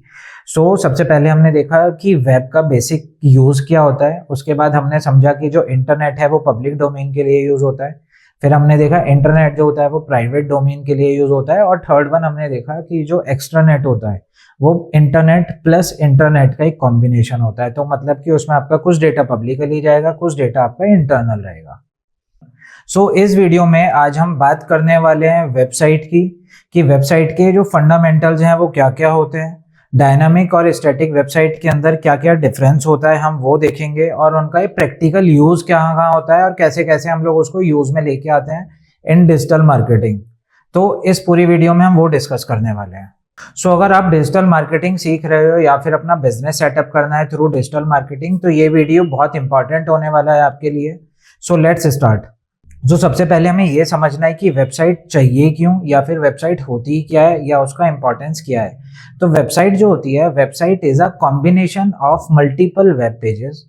जैसे कि हम कोई, अगर मैं नॉर्मल यूजर की बात करूं, वो वेबसाइट पे गया, वेबसाइट पे जाके उसने पेजेस चेक करने शुरू करे। तो फॉर एग्जांपल सबसे पहले वो आपके फ्रंट पेज पे था, जिसको टेक्निकली हम होम पेज बोलते हैं। फिर उसके बाद वो अंदर प्रोडक्ट पेजेस पे गया, फिर वो सिंगल प्रोडक्ट पेज पे गया, फिर वो चेकआउट पेज पे गया, फिर उसने चेकआउट पेज पे जाके आपका वो चेकआउट भी कर दिया। तो देखा कि वो मल्टीपल पेजेस पे जा रहा है। अब मल्टीपल पेजेस क्यों बनाए गए, और उनके लिए हमारे एक ऊपर डोमेन नेम होता है। तो फॉर एग्जांपल अगर मैं अपनी बात करूं कि अगर मेरे को कल को अपने इस चैनल की एक वेबसाइट क्रिएट करनी है, तो मैं वहां पे डोमेन खरीद सकता हूँ marketechbychandangupta.com। उसके बाद जैसे कि मैंने पहले कोर्स की पहली वीडियो डाली व्हाट इज डिजिटल मार्केटिंग, और जो मेरा उस डोमेन का नाम आया, तो उस डोमेन में जो मेरा सबसे पहला नाम था marketechbychandangupta.com, वो मेरा फिक्स रहेगा। उसके आगे अलग अलग करके हर पेज का जो यूआरएल बनेगा वो अलग अलग बनता है। हर एक पेज आपका सेपरेट आइडेंटिटी के साथ होता है, हर एक पेज का लिंक अलग होगा। तो जैसे कि हम कुछ नॉर्मल वेबसाइट्स की बात कर लेते हैं। अगर आपको गूगल की वेबसाइट खोलनी है तो हम क्या टाइप करते हैं, google.com। अमेजॉन खोलना है, अगर मैं इंडिया में खोल रहा हूं तो मैं क्या टाइप करूंगा, amazon.in। नेटफ्लिक्स खोलना है तो netflix.com। तो ऐसे करके हर एक बिजनेस की अपनी अपनी एक वेबसाइट होती है, आइडेंटिटी होती है, डोमेन नेम होता है। और वेबसाइट का काम क्या होता है, कि वेबसाइट का काम है आपको इन्फॉर्मेशन देना, आपको अपने प्रोडक्ट के बारे में बताना, आपको वहाँ पे परचेज करने का एक ऑप्शन देना। उसके बाद जब आप परचेज भी कर ले तो आप वहाँ से ट्रैक भी कर सकते हो कि आपकी जो प्रोडक्ट है वो कहाँ तक पहुँचा, कैसे पहुँचा, किस दिन मेरे को डिलीवर होगा। तो हर चीज़ आपको वहीं पे अपडेट मिलता रहता है। तो अभी हमने समझा कि वेबसाइट क्या होती है, क्यों चाहिए, क्या क्या उसके डोमेन नेम होते हैं, डोमेन नेम हम किसको बोलते हैं। ये जब हमें सारे कॉन्सेप्ट अब क्लियर हो गए, तो उसके बाद हम देखते हैं कि what is the difference between static and dynamic website. तो बहुत सारे लोग बोलते हैं कि अगर आप कभी एजेंसी को कॉल करो तो सबसे पहले उनका क्वेश्चन यही होता है, sir do you need static website और डायनामिक वेबसाइट। तो अब यहाँ पे डिफरेंस क्या हुआ स्टैटिक और डायनामिक वेबसाइट में। जो आपकी स्टैटिक वेबसाइट होती है, स्टैटिक वेबसाइट होती है जिसमें कि आपका कंटेंट फिक्स होता है। उसमें कोई भी यूजर उस वेबसाइट को खोल रहा है, कंटेंट सबको सेम ही मिलेगा।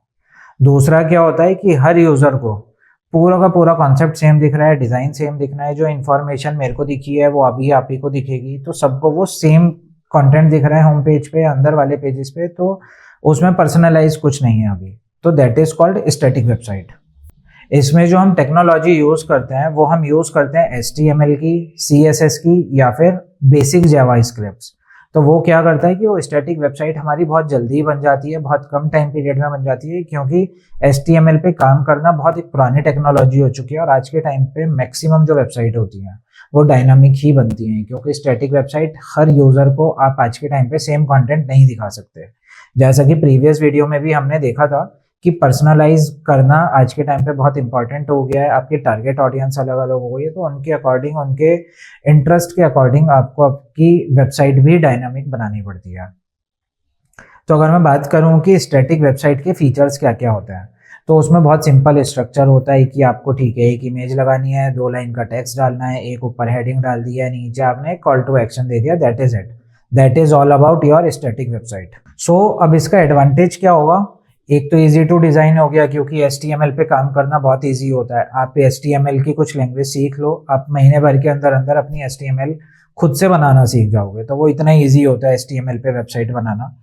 उसके बाद क्या होता है, ये सिक्योर होती है, क्योंकि HTML की कोडिंग क्या होती है, सबकी अपनी अपनी कोडिंग होती है। इसमें हर वेबसाइट के लिए अलग अलग कोड लिखे जा रहे हैं।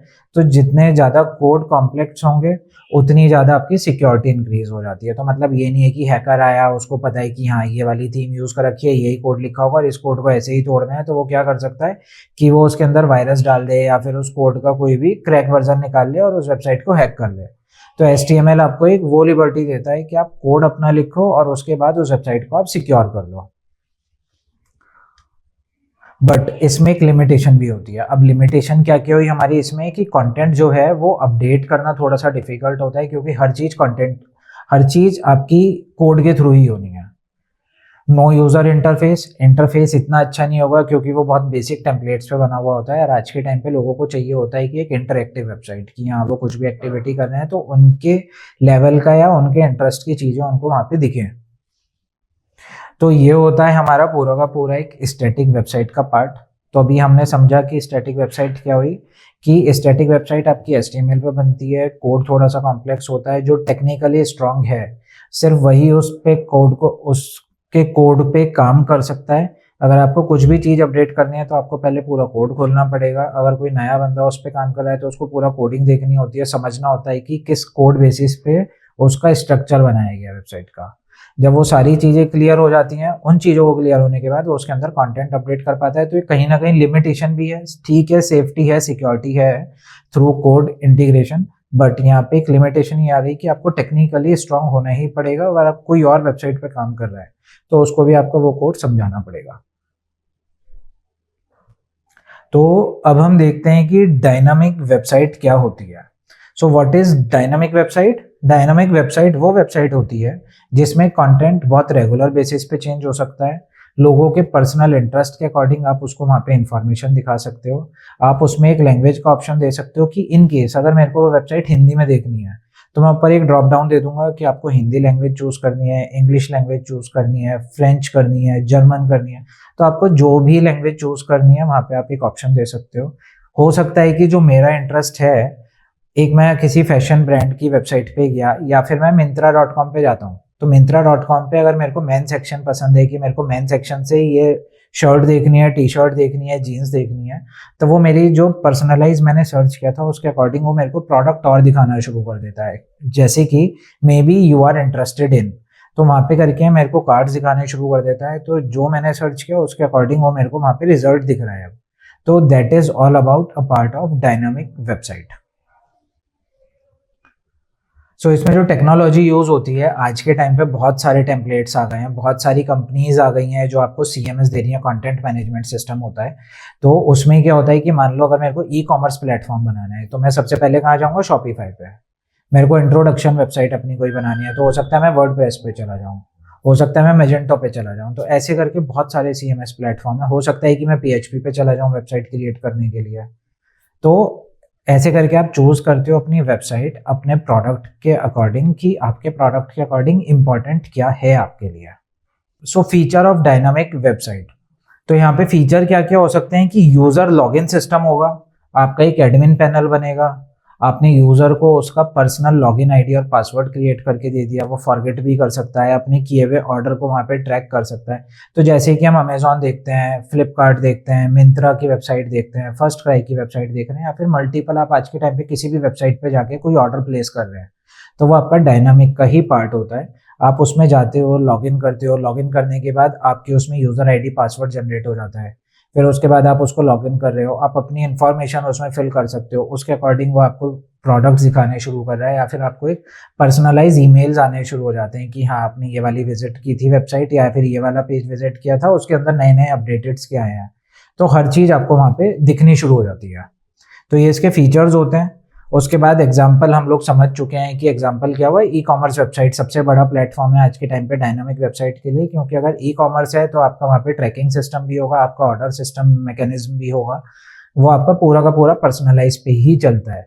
उसके बाद अगर आपको ऑनलाइन कोर्स करना है तो आप किसी भी टीचर के ऑनलाइन कोर्स को परचेज करना चाहते हो तो आपको उसके लिए भी किसी डोमेन पे जाना पड़ेगा, वहाँ जाके आप लॉगिन करोगे और जो प्रोडक्ट आपने उसका परचेज किया है, जो कोर्स परचेज किया है, वो भी आपका डायनामिक वेबसाइट का ही एक पार्ट हो गया।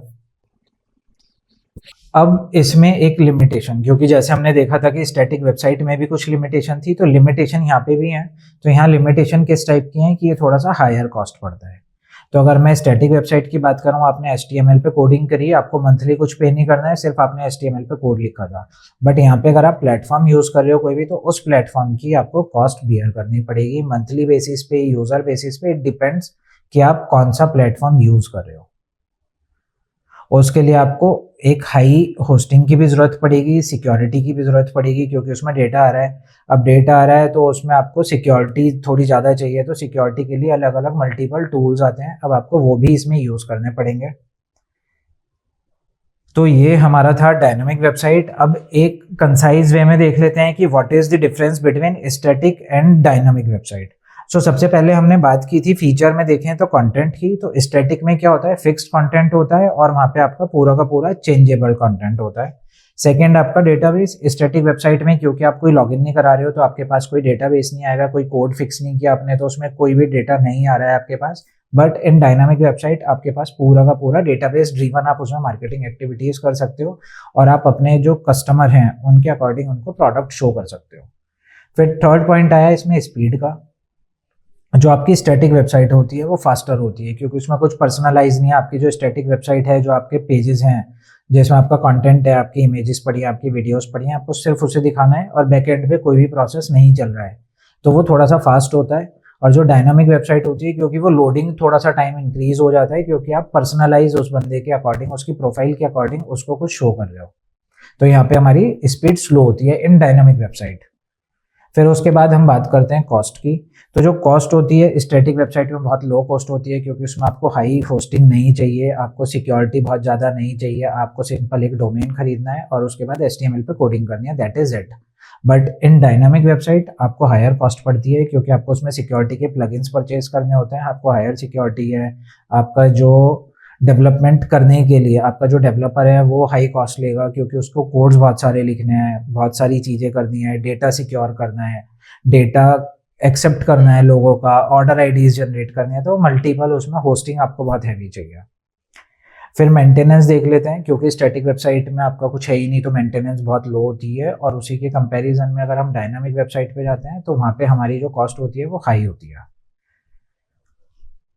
और डायनामिक वेबसाइट जो होती है वो बेस्ट होती है फॉर ई कॉमर्स और बड़े बिजनेसेस के लिए, और स्टैटिक वेबसाइट स्मॉल बिजनेसेस के लिए ठीक है कि सिर्फ उनको इन्फॉर्मेशन देनी है कि क्या प्रोडक्ट है या क्या कंपनी है, तो उनके लिए वो ठीक होती है। सो अब हम देख लेते हैं कि which website should use which platform, dynamic और स्टैटिक। सो सबसे पहले हम देख लेते हैं कि अगर आप स्टैटिक वेबसाइट चूज कर रहे हो तो आपका पर्पस क्या हो सकता है। या तो आप स्मॉल बिजनेस हैं, या फिर आप सिर्फ और सिर्फ इंफॉर्मेटिव वेबसाइट बना रहे हैं, या फिर आपने एक पोर्टफोलियो बना लिया, वो पोर्टफोलियो सिर्फ वहाँ पे डला हुआ है, कोई भी आएगा आपका पोर्टफोलियो चेक करेगा या डाउनलोड करेगा, सिंपल आपकी वेबसाइट लेफ्ट करके चला जाता है। उसके बाद हम आते हैं डायनामिक वेबसाइट पे। अगर आपकी कोई भी एक डायनामिक वेबसाइट आपने क्रिएट की है तो उसका पर्पस क्या हो सकता है कि आपकी ई कॉमर्स वेबसाइट है, या फिर आपने ब्लॉगिंग सिस्टम, ब्लॉगिंग के लिए वेबसाइट क्रिएट की है कि आप उसमें मल्टीपल ब्लॉग डाल रहे हो, उसमें आप गूगल एडसेंस चला रहे हो, उसके बाद उस पर ट्रैफिक जनरेट कर रहे हो, लोग आ रहे हैं, क्लिक कर रहे हैं, क्लिक करने के बाद इंटरेक्टिव भी हो रहा है वो, उसमें आप लीड जनरेट भी कर रहे हो, तो यहाँ पे आपकी वो यूज़ हो सकती है।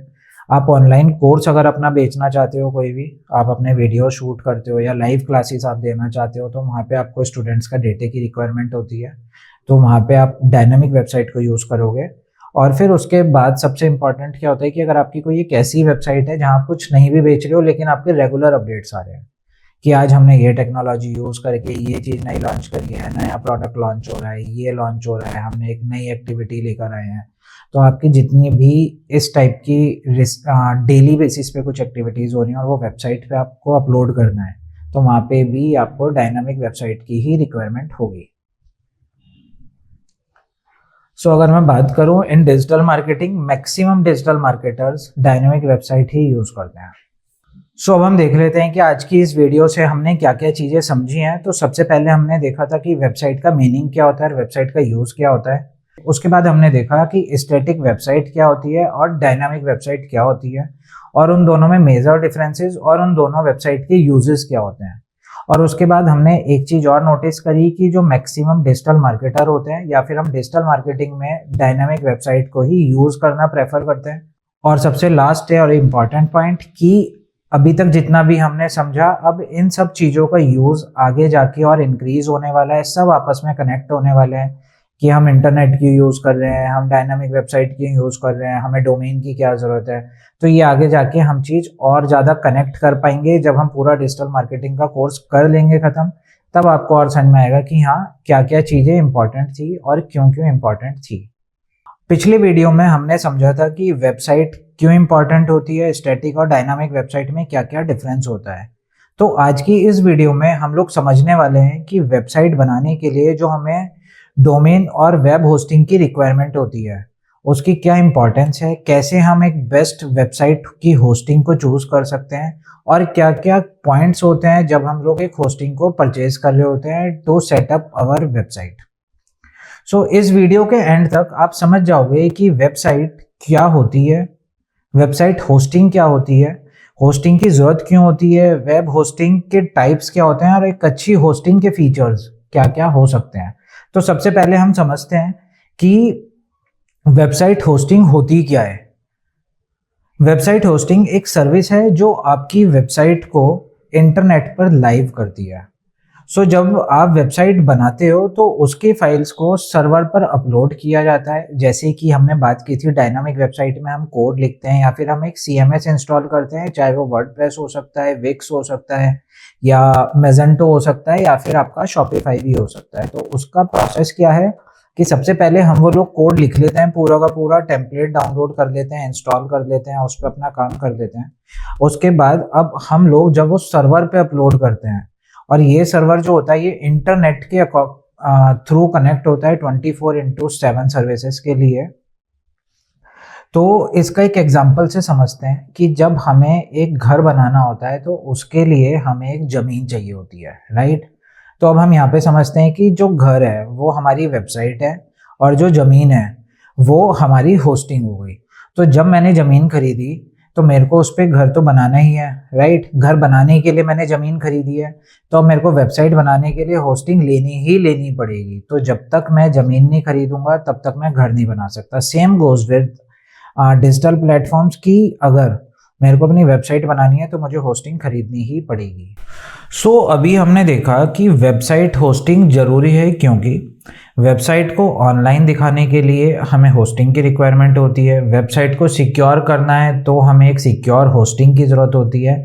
इन केस अगर हमारे जो वेबसाइट है उसकी अगर स्पीड स्लो हो जाती है तो भी यूज़र एक्सपीरियंस ख़राब होता है, जिसकी वजह से लोग आते हैं, विजिट करते हैं, देखते हैं कि वेबसाइट लोड ही नहीं हो रही है, इमेजेस मिसिंग है, वीडियो नहीं चल रहा है ठीक से, उसकी फंक्शनैलिटी नहीं काम कर रही है, तो लोग उस वेबसाइट से एग्जिट कर जाते हैं और जो डेटा स्टोर होता है वो भी प्रॉपर वे में नहीं हो पाता। तो इसलिए हमें वेबसाइट होस्टिंग की रिक्वायरमेंट होती ही है। तो अब देख लेते हैं कि type of web hosting. Web hosting हमारी कितने तरीके की होती है। First one is shared hosting. Shared hosting का मतलब क्या होता है कि multiple websites on single hosting. अब इसके फीचर्स क्या होते हैं। सबसे पहला पॉइंट होता है इसमें लो कॉस्ट, क्योंकि मान लीजिए अगर आपने 10 वेबसाइट एक ही होस्टिंग पे डाली हुई हैं तो वो जो एक वेबसाइट पे पैसा जाने वाला था वो 10 वेबसाइट में डिवाइड हो गया, तो लो कॉस्ट हो गई। सेकंड क्या होता है कि बिगिनर फ्रेंडली होता है। आप मान लीजिए आप एकदम बिगिनर हैं, आपको बहुत ज़्यादा आइडिया नहीं है होस्टिंग का, तो आप अपनी वेबसाइट इनिशियली स्टार्ट कर सकते हैं विद शेयर्ड होस्टिंग। और बट इसमें एक और होता है कि लिमिटेड रिसोर्सेज होते हैं, तो बहुत ज़्यादा ऑप्शन आपको नहीं मिलेंगे, बट हाँ लिमिटेड रिसोर्सेज इसके अंदर अवेलेबल होते हैं।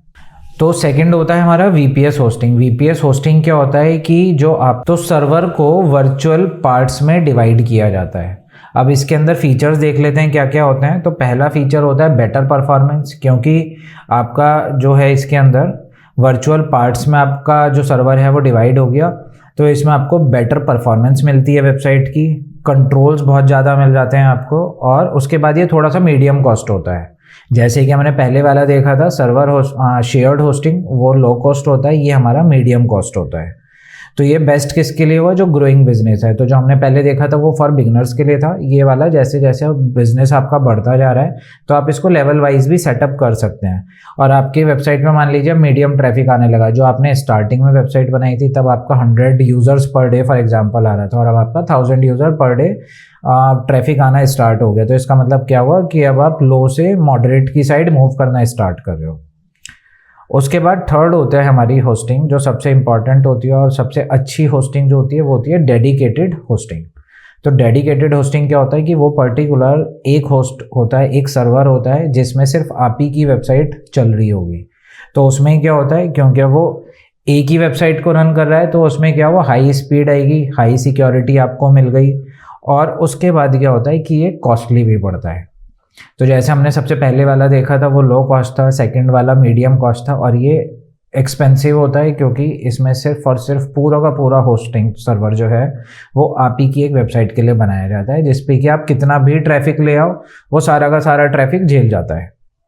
उसके बाद सबसे लास्ट वन हमारे लिए क्या आया, क्लाउड होस्टिंग।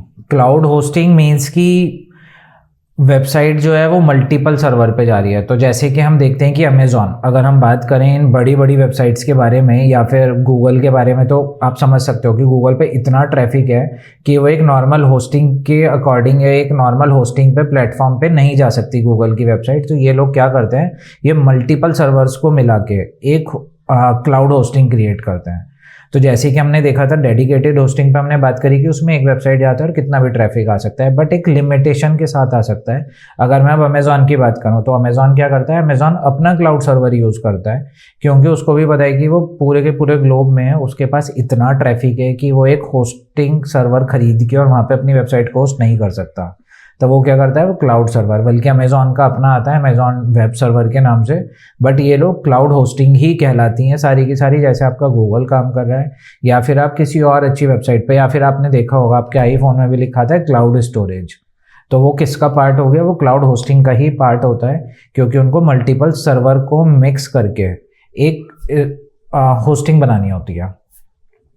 तो इसके फीचर्स की अगर मैं बात करूं तो इसमें क्या होता है, हाई रिलायबिलिटी होती है इसमें, क्योंकि हायर ट्रैफिक होता है, बड़ी बड़ी वेबसाइट ही इसको यूज़ कर सकते हैं, जो बहुत बड़े बिजनेस हैं वही इसका यूज़ करते हैं। स्केलेबल होता है और इसमें एक और फीचर होता है, जैसे कि हमने बात की थी कि कॉस्टिंग की, तो सबसे पहला हमारा वो था कॉस्ट वाला, फिर मॉडरेट था, फिर एक्सपेंसिव था। ये क्या है कि एज पे एज यू एज, तो इसका मतलब क्या हुआ कि आप जितना यूज़ कर रहे हो आपको उसका उतना ही पेमेंट करना है।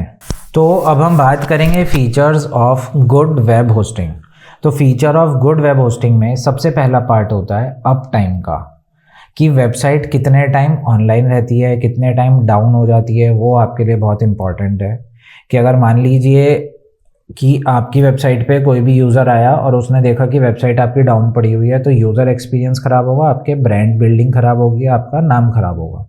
तो उसके लिए अप टाइम कितना अच्छा माना जाता है, 99.9% अगर आपकी वेबसाइट का अप टाइम है तो वो सबसे अच्छा माना जाता है। सेकंड क्या होता है, सेकंड होता है स्पीड एंड परफॉर्मेंस, कि आपकी जो वेबसाइट की स्पीड है, उसकी जो परफॉर्मेंस है, मतलब कि उसका लोडिंग टाइम, आपने उसमें इमेजेस डाली हैं, वीडियोस डाली हैं, टेक्स्ट डाल रखा है, कहीं पे कॉल टू एक्शन के लिए आपने कुछ बटन्स लगाए हुए हैं, तो वो कितनी स्पीड के साथ पूरा का पूरा उसका फॉर्मेट साफ आ रहा है, पूरी की पूरी वीडियो क्लीन आ रही है, तो वो सब चीज़ें उसके अंदर मैटर करती हैं। तो अब इसमें तीसरा पॉइंट क्या है, सिक्योरिटी। तो SSL सर्टिफिकेट इसमें एक पार्ट होता है, सेकंड होता है आपका फायरवॉल लगाना, और तीसरा होता है मालवेयर प्रोटेक्शन। तो वो होस्टिंग का ही पार्ट होता है, जिसमें जब हम होस्टिंग खरीद रहे होते हैं तो वहाँ पे लिखा होता है कि SSL सर्टिफिकेट इंक्लूड है या नहीं है, मालवेयर फंक्शन इंक्लूड है उसको रिमूव करने के लिए या नहीं है, या फिर उसमें फायरवॉल सिक्योरिटी सिस्टम लगा हुआ है या फिर नहीं लगा हुआ है। Fourth point is storage and bandwidth. तो उस वेबसाइट की स्टोरेज कैपेसिटी कितनी है, कि उसमें कितना डेटा स्टोर हो सकता है, या फिर आपने जितना चीज़ें उसमें अपलोड करी हैं, जिस साइज़ की उसमें आप वीडियोस या फिर इमेजेस अपलोड कर रहे हो या PDF अपलोड कर रहे हो, वो उसको सेव कर सकता है या फिर नहीं कर सकता है। और फिर होता है कि उसकी जो बैंडविड्थ है, बैंडविड्थ क्या होती है कि जितने यूज़र्स आपकी वेबसाइट पे आ रहे हैं उतना ट्रैफिक या फिर उतने क्लिक्स वो उस सेकंड में या उस मिनट में उसको कंट्रोल कर सकता है। ऐसा तो नहीं है कि अगर 100 विजिटर्स आपके एक साथ वेबसाइट पे आए और वेबसाइट आपकी डाउन हो गई, तो वो हमारी बैंडविड्थ का पार्ट होता है। तो जितनी अच्छी बैंडविड्थ होगी उतना हमारा यूज़र एक्सपीरियंस भी अच्छा होता है। फिर सबसे लास्ट आता है कस्टमर सपोर्ट। तो कस्टमर सपोर्ट क्या होता है, तो कस्टमर सपोर्ट हमें चाहिए होता है 24/7। तो आप जो भी होस्टिंग प्रोवाइडर से होस्टिंग परचेज कर रहे हो, आपके उस पैकेज के अंदर वो कंपनी, फॉर एग्जांपल अगर मैं GoDaddy से कोई भी एक होस्टिंग परचेज करता हूँ, तो क्या वो GoDaddy जो मेरे को होस्टिंग प्रोवाइडर की सर्विस प्रोवाइड करा रहा है, इन केस अगर मेरी वेबसाइट डाउन हो जाती है या फिर मेरे को कुछ और चैलेंज आता है, तो क्या मेरे को वो होस्टिंग सर्विस प्रोवाइडर एकदम से उस पर कस्टमर सपोर्ट दे रहा है या नहीं दे रहा है। तो होता क्या है कि अगर मैंने शेयर्ड होस्टिंग ली है तो मल्टीपल टाइम्स क्या होता है कि जो कंपनी है जिससे आपने शेयर्ड होस्टिंग परचेज करी है, हो सकता है कि वो आपको उस लेवल की सर्विसेज ना प्रोवाइड कराए या सपोर्ट ना प्रोवाइड कराए। बट हाँ, अगर आपने क्लाउड सर्वर ले रखा है या फिर उनकी डेडिकेटेड होस्टिंग ले रखी है तो वो आपको 24/7 कस्टमर सपोर्ट देते हैं। तो अब हम देखते हैं कि how to choose right hosting for your business और वेबसाइट। तो सबसे पहले हम लोग इसमें क्या टारगेट करते हैं कि जो हमारी वेबसाइट है उसका पर्पस क्या है। तो हो सकता है कि वेबसाइट का पर्पस आपका ई-कॉमर्स प्लेटफॉर्म हो, आपको कुछ बेचना है या फिर आपको सिर्फ और सिर्फ ब्लॉगिंग करनी है, तो वो डिपेंड करता है। सेकंड क्या होता है कि आपको एक्सपेक्टेड ट्रैफिक क्या है। हो सकता है कि आपने जो ब्लॉग लिखा और आपको लग रहा है कि उसमें मेरा जो ट्रैफिक है वो थाउजेंड्स भी आ सकता है और 100 में भी रह सकता है, तो आपको वहाँ पे एक आपका वो डिसीजन फैक्टर होता है to choose best hosting for your website. तीसरा क्या हो सकता है कि बजट कितना है। मान लीजिए मेरा बजट मीडियम वाला है कि ठीक है, I can pay 2-3 thousand rupees per month, तो मैं उसके अकॉर्डिंग देखूंगा कि हाँ मेरा बजट ये वाला है, तो मेरे को उसमें शेयर्ड होस्टिंग पे जाना है या फिर डेडिकेटेड होस्टिंग पे जाना है। और उसके बाद मेरे को टेक्निकल नॉलेज कितनी है। अगर मैं बात करूं कि शेयर्ड होस्टिंग पे जाना है तो उसमें मेरे को टेक्निकल नॉलेज थोड़ी ज़्यादा चाहिए होती है। अगर मैं डेडिकेटेड पे जा रहा हूं तो क्योंकि मेरे पास में कस्टमर सपोर्ट फुल टाइम है तो उसमें मेरे को इतना चैलेंज नहीं आएगा, तो मैं थोड़ा सा टेक्निकल अगर स्ट्रांग नहीं भी हूँ तो भी I can handle dedicated hosting. Okay, so अभी तक हमने समझा कि वेबसाइट क्या होती है, वेबसाइट की होस्टिंग क्या होती है। अब एक मेन क्वेश्चन आता है कि वेबसाइट की होस्टिंग और डिजिटल मार्केटिंग एक दूसरे के ऊपर डिपेंड कैसे करती हैं। तो अब हम देखेंगे कि जो वेबसाइट की होस्टिंग है और जो डिजिटल मार्केटिंग है आपस में कनेक्ट कैसे हैं। कि अगर वेबसाइट की स्पीड स्लो है तो आपका जो एसईओ है, सर्च इंजन ऑप्टिमाइजेशन है, वो कभी भी बेटर नहीं हो सकता। तो अगर आपको सर्च इंजन ऑप्टिमाइजेशन पे आप बहुत सारी चीज़ें कर रहे हो, आपके कीवर्ड सारे रैंक करने स्टार्ट कर चुके हैं, बट आपकी वेबसाइट पे ट्रैफिक इंक्रीज नहीं हो रहा, उसके पीछे का रीज़न ये हो सकता है कि आपकी जो वेबसाइट की होस्टिंग है वो उतना ट्रैफिक झेल ही ना पा रही हो सकता है आपका डाउन टाइम ज़्यादा बढ़ गया हो। तो ये दोनों आपस में कलेक्ट करते हैं। फिर आता है कि एड्स का जो लैंडिंग पेज है उसकी fast speed, fast loading time होना चाहिए। कि जो आपने एक अलग से लैंडिंग पेज क्रिएट किया अपनी वेबसाइट का टू प्रमोट योर प्रोडक्ट और सर्विसेज, तो उसके लिए हम एक लैंडिंग पेज क्रिएट करते हैं। आने वाले वीडियो में हम समझेंगे इसको कि लैंडिंग पेज क्या होता है या फिर एसईओ क्या होता है, इसको हम डिटेल में समझेंगे। बट अभी सिर्फ और सिर्फ उसका एक कनेक्ट करने के लिए मैं आपको ओवरव्यू बता रहा हूँ। तो एड्स का लैंडिंग पेज फास्ट होना चाहिए। वो डिपेंड करता है आपकी होस्टिंग के ऊपर कि उसमें इमेजेस एकदम से लोड हो पा रही है या नहीं, या फिर अगर आपने कोई फॉर्म लगाया हुआ है उसके अंदर जो लोग फॉर्म फिल करते हैं, तो आपका लीड जनरेशन का अगर कोई कैंपेन है और आपकी होस्टिंग अच्छी नहीं है तो भी एक यूज़र एक्सपीरियंस खराब हो सकता है वहाँ पे। थर्ड क्या होता है कि होस्टिंग कन्वर्जन जो होता है वो आपका रेट इम्पैक्ट करता है in term of Google search. तो जब कोई गूगल सर्च कर रहा है और आपकी वेबसाइट लोड ही नहीं हो रही है तो जो मेजर प्रॉब्लम होती है वो यही होती है कि आपकी अगर फंक्शनैलिटी ठीक से काम नहीं कर रही है ड्यू टू होस्टिंग इशू। तो वो सबसे मेजर पार्ट होता है हमारा कि वेबसाइट की होस्टिंग जितनी अच्छी होगी आपके डिजिटल मार्केटिंग का कुछ % काम आपका होस्टिंग ही कर देता है। सो आज की इस वीडियो में हमने समझा कि वेबसाइट होस्टिंग क्या होती है, होस्टिंग इंपॉर्टेंट क्यों होती है, होस्टिंग के कौन से पार्ट्स होते हैं कि, और उसके बाद हमने देखा कि अगर होस्टिंग मैं अपने बिजनेस के लिए ले रहा हूँ तो मेरे को कौन से लेवल की होस्टिंग खरीदनी है। मेरे को शेयर्ड होस्टिंग खरीदनी है, डेडिकेटेड होस्टिंग खरीदनी है, या फिर मेरे को क्लाउड स्पेस खरीदना है। पिछले वीडियो में हमने देखा कि वेबसाइट की होस्टिंग क्या होती है, वेबसाइट क्या होती है, और आज की इस वीडियो में हम बहुत एक डिटेल डिस्कशन करने वाले हैं कि डोमेन नेम क्या होता है। इस वीडियो के एंड तक आप क्लियरली समझ जाओगे कि एक डोमेन नेम क्यों इंपॉर्टेंट है, डोमेन नेम क्यों यूज किया गया, और डोमेन नेम के टाइप्स क्या होते हैं, और डोमेन नेम को रजिस्टर कैसे करते हैं। उसके बाद हम इसको थोड़ा सा प्रैक्टिकल करके भी देखेंगे कि हम लोग डोमेन को सर्च कैसे करते हैं कि वो अवेलेबल है या नहीं, क्योंकि डोमेन एक बहुत यूनिक आईडी होती है। अगर एक बार एक डोमेन नेम बिक गया और कोई और उसको यूज़ कर रहा है तो कोई दूसरा बंदा सेम डोमेन नेम नहीं खरीद सकता। तो उसके लिए हम सर्च भी करेंगे कि जब भी आप कंपनी का नाम सेटअप करते हो अपना, या अगर आपको डिसाइड करना होता है कि मुझे अपनी कंपनी का नाम क्या रखना होता है और उसका डोमेन अवेलेबल है या नहीं है, तो वो कहाँ से चेक होगा। आज की इस वीडियो में हम बहुत डिटेल में ये सब चीज़ें डिस्कस करने वाले हैं। सबसे पहले हम देखते हैं कि what is domain name. Domain name होता क्या है। सिंपल लैंग्वेज में डोमेन नेम जो होता है वो वेबसाइट का एक एड्रेस होता है। तो जैसे कि हमने पहले वाली वीडियो में देखा था कि जो हमारा घर था वो वेबसाइट थी, उसके बाद हमने देखा था कि हमें जब लैंड परचेज करी तो वो हमारी होस्टिंग हुई। अब क्या है कि अब हमें एक उसका एड्रेस भी चाहिए। हमने ज़मीन खरीदी, हमने घर बना लिया, अब उसका एक एड्रेस भी चाहिए ना, कि किसी को अगर बताना है कि मैं यहाँ पे रहता हूँ तो उसके लिए मेरे को उसे एड्रेस बताना पड़ेगा। तो हमारा जो डोमेन नेम होता है सिंपल लैंग्वेज में वो घर का एड्रेस होता है। तो यहाँ पे आपका क्या होगा कि बिजनेस का जो आपका एड्रेस है वो हम उसको वेबसाइट डोमेन नेम बोलते हैं। सो डोमेन नेम इम्पॉर्टेंट है क्योंकि ब्रांड आइडेंटिटी बताता है। उसके बाद आपका जो नाम है, जो आपकी कंपनी का नाम है, उसी से आपका ब्रांड नेम और उसी से आपका डोमेन नेम रिफ्लेक्ट होता है। दूसरा इजी टू रिमेंबर होता है। अगर मैं बात करूं कि मेरे को कुछ प्रोडक्ट खरीदना है तो सबसे पहले मेरे माइंड में क्या है, अरे अमेजोन से खरीद लेता हूँ। अमेजोन का domain name is amazon.in।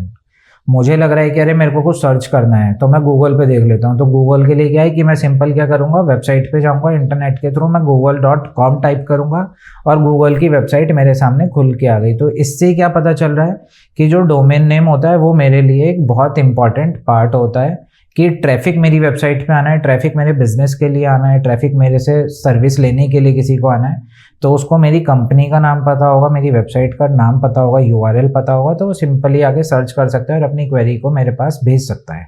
Okay, so now we are moving to types of domain name. तो डोमेन नेम के भी कुछ टाइप होते हैं। तो सबसे पहला जो होता है हमारे पास टॉप लेवल डोमेन्स होता है, जो कि हमारे पास सबसे कॉमन डोमेन नेम होते हैं। इसको हम शॉर्ट फॉर्म में TLDs भी बोलते हैं, TLD। ओके, सो ये सबसे कॉमन डोमेन क्या होता है इसमें, .com, .org और .net। तो जैसे कि आपने कभी देखा होगा, हम बोलते हैं amazon.com, ओके, google.com। तो जो .com है वो हमारा TLDs का एक पार्ट होता है। उसके बाद मैंने सेकंड नाम लिया था .org। .org stands for organisation. तो यहाँ से मेरे को क्या पता चल रहा है कि बहुत बार आपने देखा होगा कि आप कोई गवर्नमेंट की वेबसाइट खोल रहे हो तो उसका लास्ट का डोमेन क्या होता है, .gov.org। तो उससे क्या पता चल रहा है कि वो एक ऑर्गेनाइजेशन है। फिर तीसरा होता है .net। तो वो एक नेटवर्क बताता है कि हाँ ये नेटवर्क की वेबसाइट होगी। तो इसमें जो सबसे पावरफुल, सबसे कॉमन और सबसे ट्रस्टेड जो होता है वो .com होता है। उसके बाद आता है हमारा CCTLDS, country code top level domains. तो कंट्री कोड क्या हो गया, अभी हमने बात की थी amazon.com। तो जो .com होता है वो एक ग्लोबल लेवल का डोमेन नेम होता है। उसके बाद जो मेरा सेकंड आया, अब यहाँ पे हमारा है कंट्री स्पेसिफिक। तो कंट्री स्पेसिफिक क्या है, आपने देखा होगा, क्योंकि हम लोग इंडिया से हैं तो हमारा क्या आता है, .in करके एक डोमेन आता है। तो अगर मेरे को अपनी वेबसाइट बनानी है तो मैं ये बना सकता हूँ ChandanGupta.in। तो उससे रिफ्लेक्ट क्या हुआ कि जो चंदन गुप्ता है उसकी वेबसाइट इंडिया से कनेक्टेड है। अगर यही वेबसाइट मैं यूरोप में लॉन्च करना चाहूँ तो मेरे को वहाँ पे क्या डोमेन परचेज करना है, ChandanGupta.eu। EU stands for Europe, okay. उसके बाद मेरे को करना है, मान लीजिए लंदन में, UK में, तो वहाँ पे मैं क्या डोमेन लूँगा, ChandanGupta.UK। तो इस तरीके से ये कंट्री स्पेसिफिक कोड्स भी इसके अंदर यूज़ होते हैं। तो वहाँ से क्या पता चल रहा है, अगर आपने .com यूज़ किया है तो आपका बिजनेस जो है वो ग्लोबल लेवल पे जाएगा। उसके बाद अगर आपने डोमेन लिया है .in तो वो इंडिया रिप्रेजेंट कर रहा है, .eu है तो वो यूरोप कर रहा है, .UK है तो वो लंदन कर रहा है, .US है तो वो यूनाइटेड स्टेट्स कर रहा है। तो ऐसे करके आपका कंट्री स्पेसिफिक भी इसके अंदर डोमेन नेम होते हैं। फिर तीसरा आया न्यू एंड जेनरिक डोमेन्स। तो फॉर एग्जांपल न्यू में क्या आ गया, अभी बहुत सारे डोमेन्स भी शो होने लग गए हैं कि अगर आपको लेना है ChandanGupta.online, ChandanGupta.sales, ChandanGupta.store। तो इस तरीके ये नए नए डोमेन्स अब आने शुरू हो गए हैं जो कि बहुत ज़्यादा पावरफुल अभी तक तो नहीं है। इन फ्यूचर अगर हो जाते हैं तो कह नहीं सकते, बट अभी जो हमारे मेजर चलते हैं वो .com ही चलता है। उसके बाद हम लोग देखते हैं कि स्ट्रक्चर ऑफ डोमेन नेम क्या होता है। तो जैसे कि मैंने अभी नाम लिया ChandanGupta.com, बट इससे पहले हमारे कुछ और भी प्रीफिक्स होते हैं हर एक डोमेन में। तो यहाँ पे क्या होता है कि सबसे पहले होता है हमारा www.ChandanGupta.com। तो अब यहाँ पे हमारे 3 पार्ट हो गए। First one is www, second हुआ मेरा ChandanGupta और तीसरा पार्ट हुआ मेरा .com। तो यहाँ पे क्या पता चल रहा है मेरे को कि जो सब डोमेन था दैट इज www, उसके बाद आया चंदन गुप्ता, वो मेरा मेन डोमेन नेम हुआ। और जो .com है उसको हम बोलते हैं एक्सटेंशन कौन सा यूज़ किया जा रहा है। तो it can be .com, .in, .us, .uk, .online, .store, multiple, जो आपको रखना है आप वो रख सकते हो। तो इसमें जो हमारा प्रीफिक्स था वो www आ गया, फिर उसके बाद कंपनी नेम आ गया चंदन गुप्ता, उसके बाद मेरा आ गया .com जो मेरा एक्सटेंशन है। तो ये मेरा एक स्ट्रक्चर ऑफ डोमेन नेम होता है। तो अब हम यहाँ पे देखते हैं कि डोमेन नेम रजिस्ट्रेशन का जो प्रोसेस है वो किस तरीके से होता है। ओके, सो अब हम यहाँ पे क्या देखेंगे, अब इसको हम थोड़ा सा प्रैक्टिकल करके देखते हैं कि प्रैक्टिकल में हम लोग क्या क्या देख पा रहे हैं इसमें और क्या क्या चीज़ें होती हैं। तो जैसे कि यहाँ पे एक वेबसाइट हम देखेंगे hostinger.com, जिससे कि मैं अपने डोमेन परचेज कर सकता हूँ या फिर मैं अपना जो होस्टिंग परचेज करनी है मैं यहाँ पे वो कर सकता हूँ। तो यहाँ पे क्या लिखा है, type in that perfect domain name. तो आपको यहाँ पे सर्च करना होगा कि आपने जो डोमेन नेम सोचा है वो अवेलेबल है या फिर नहीं है। तो फॉर एग्जांपल मान लीजिए मेरे को चंदन गुप्ता डिजिटल मार्केट, डिजिटल, मेरे को सिर्फ ये सर्च करना है कि क्या ये जो मैंने नाम सोचा है ये अवेलेबल है या नहीं। तो यहाँ पे लिखा है looking for available domains, use our domain checker. तो यहाँ पे क्या आया एग्जैक्ट में, Chandan Gupta digital .in is available. अब मान लीजिए यहाँ पे लिखा हुआ आ रहा है कि ₹1 फॉर फर्स्ट ईयर। ओके, मैंने इसको बोला कि मेक इट योर्स। तो यहाँ पे अभी ये प्रोसेसिंग चल रही है hostinger.com पे। तो hostinger.com पे अब देखा इन्होंने यहाँ क्या लिखा है, you are going to need hosting, why not get Chandan Gupta digital .in free with it. तो अब इसने मेरे को एक ऑफर कर दिया कि आप डोमेन तो खरीद रहे हो तो डोमेन हम फ्री कर देते हैं, आप होस्टिंग भी परचेज कर लो इसके साथ। तो अब जैसा हमने लास्ट क्लास में देखा था कि वेबसाइट की जो होस्टिंग होती है वो भी कुछ कुछ पार्ट्स में होती है, अलग अलग तरीके से होती है। तो यहाँ पे प्रीमियम होस्टिंग लिखा हुआ है, यहाँ पे बिजनेस होस्टिंग। तो अगर आप देखेंगे तो यहाँ पे इसकी प्राइस भी लिखी हुई आ रही है, प्लस जो हमने यहाँ पे बात की थी कि उसकी website create up to 3 website, create up to 50 website. तो ये हमारा शेयर्ड होस्टिंग और डेडिकेटेड होस्टिंग, ये उन सब का पार्ट है। तो मान लीजिए मेरे को एक पार्ट ये भी खरीदना है, तो मैंने इसके अंदर होस्टिंग भी इंक्लूड कर दी।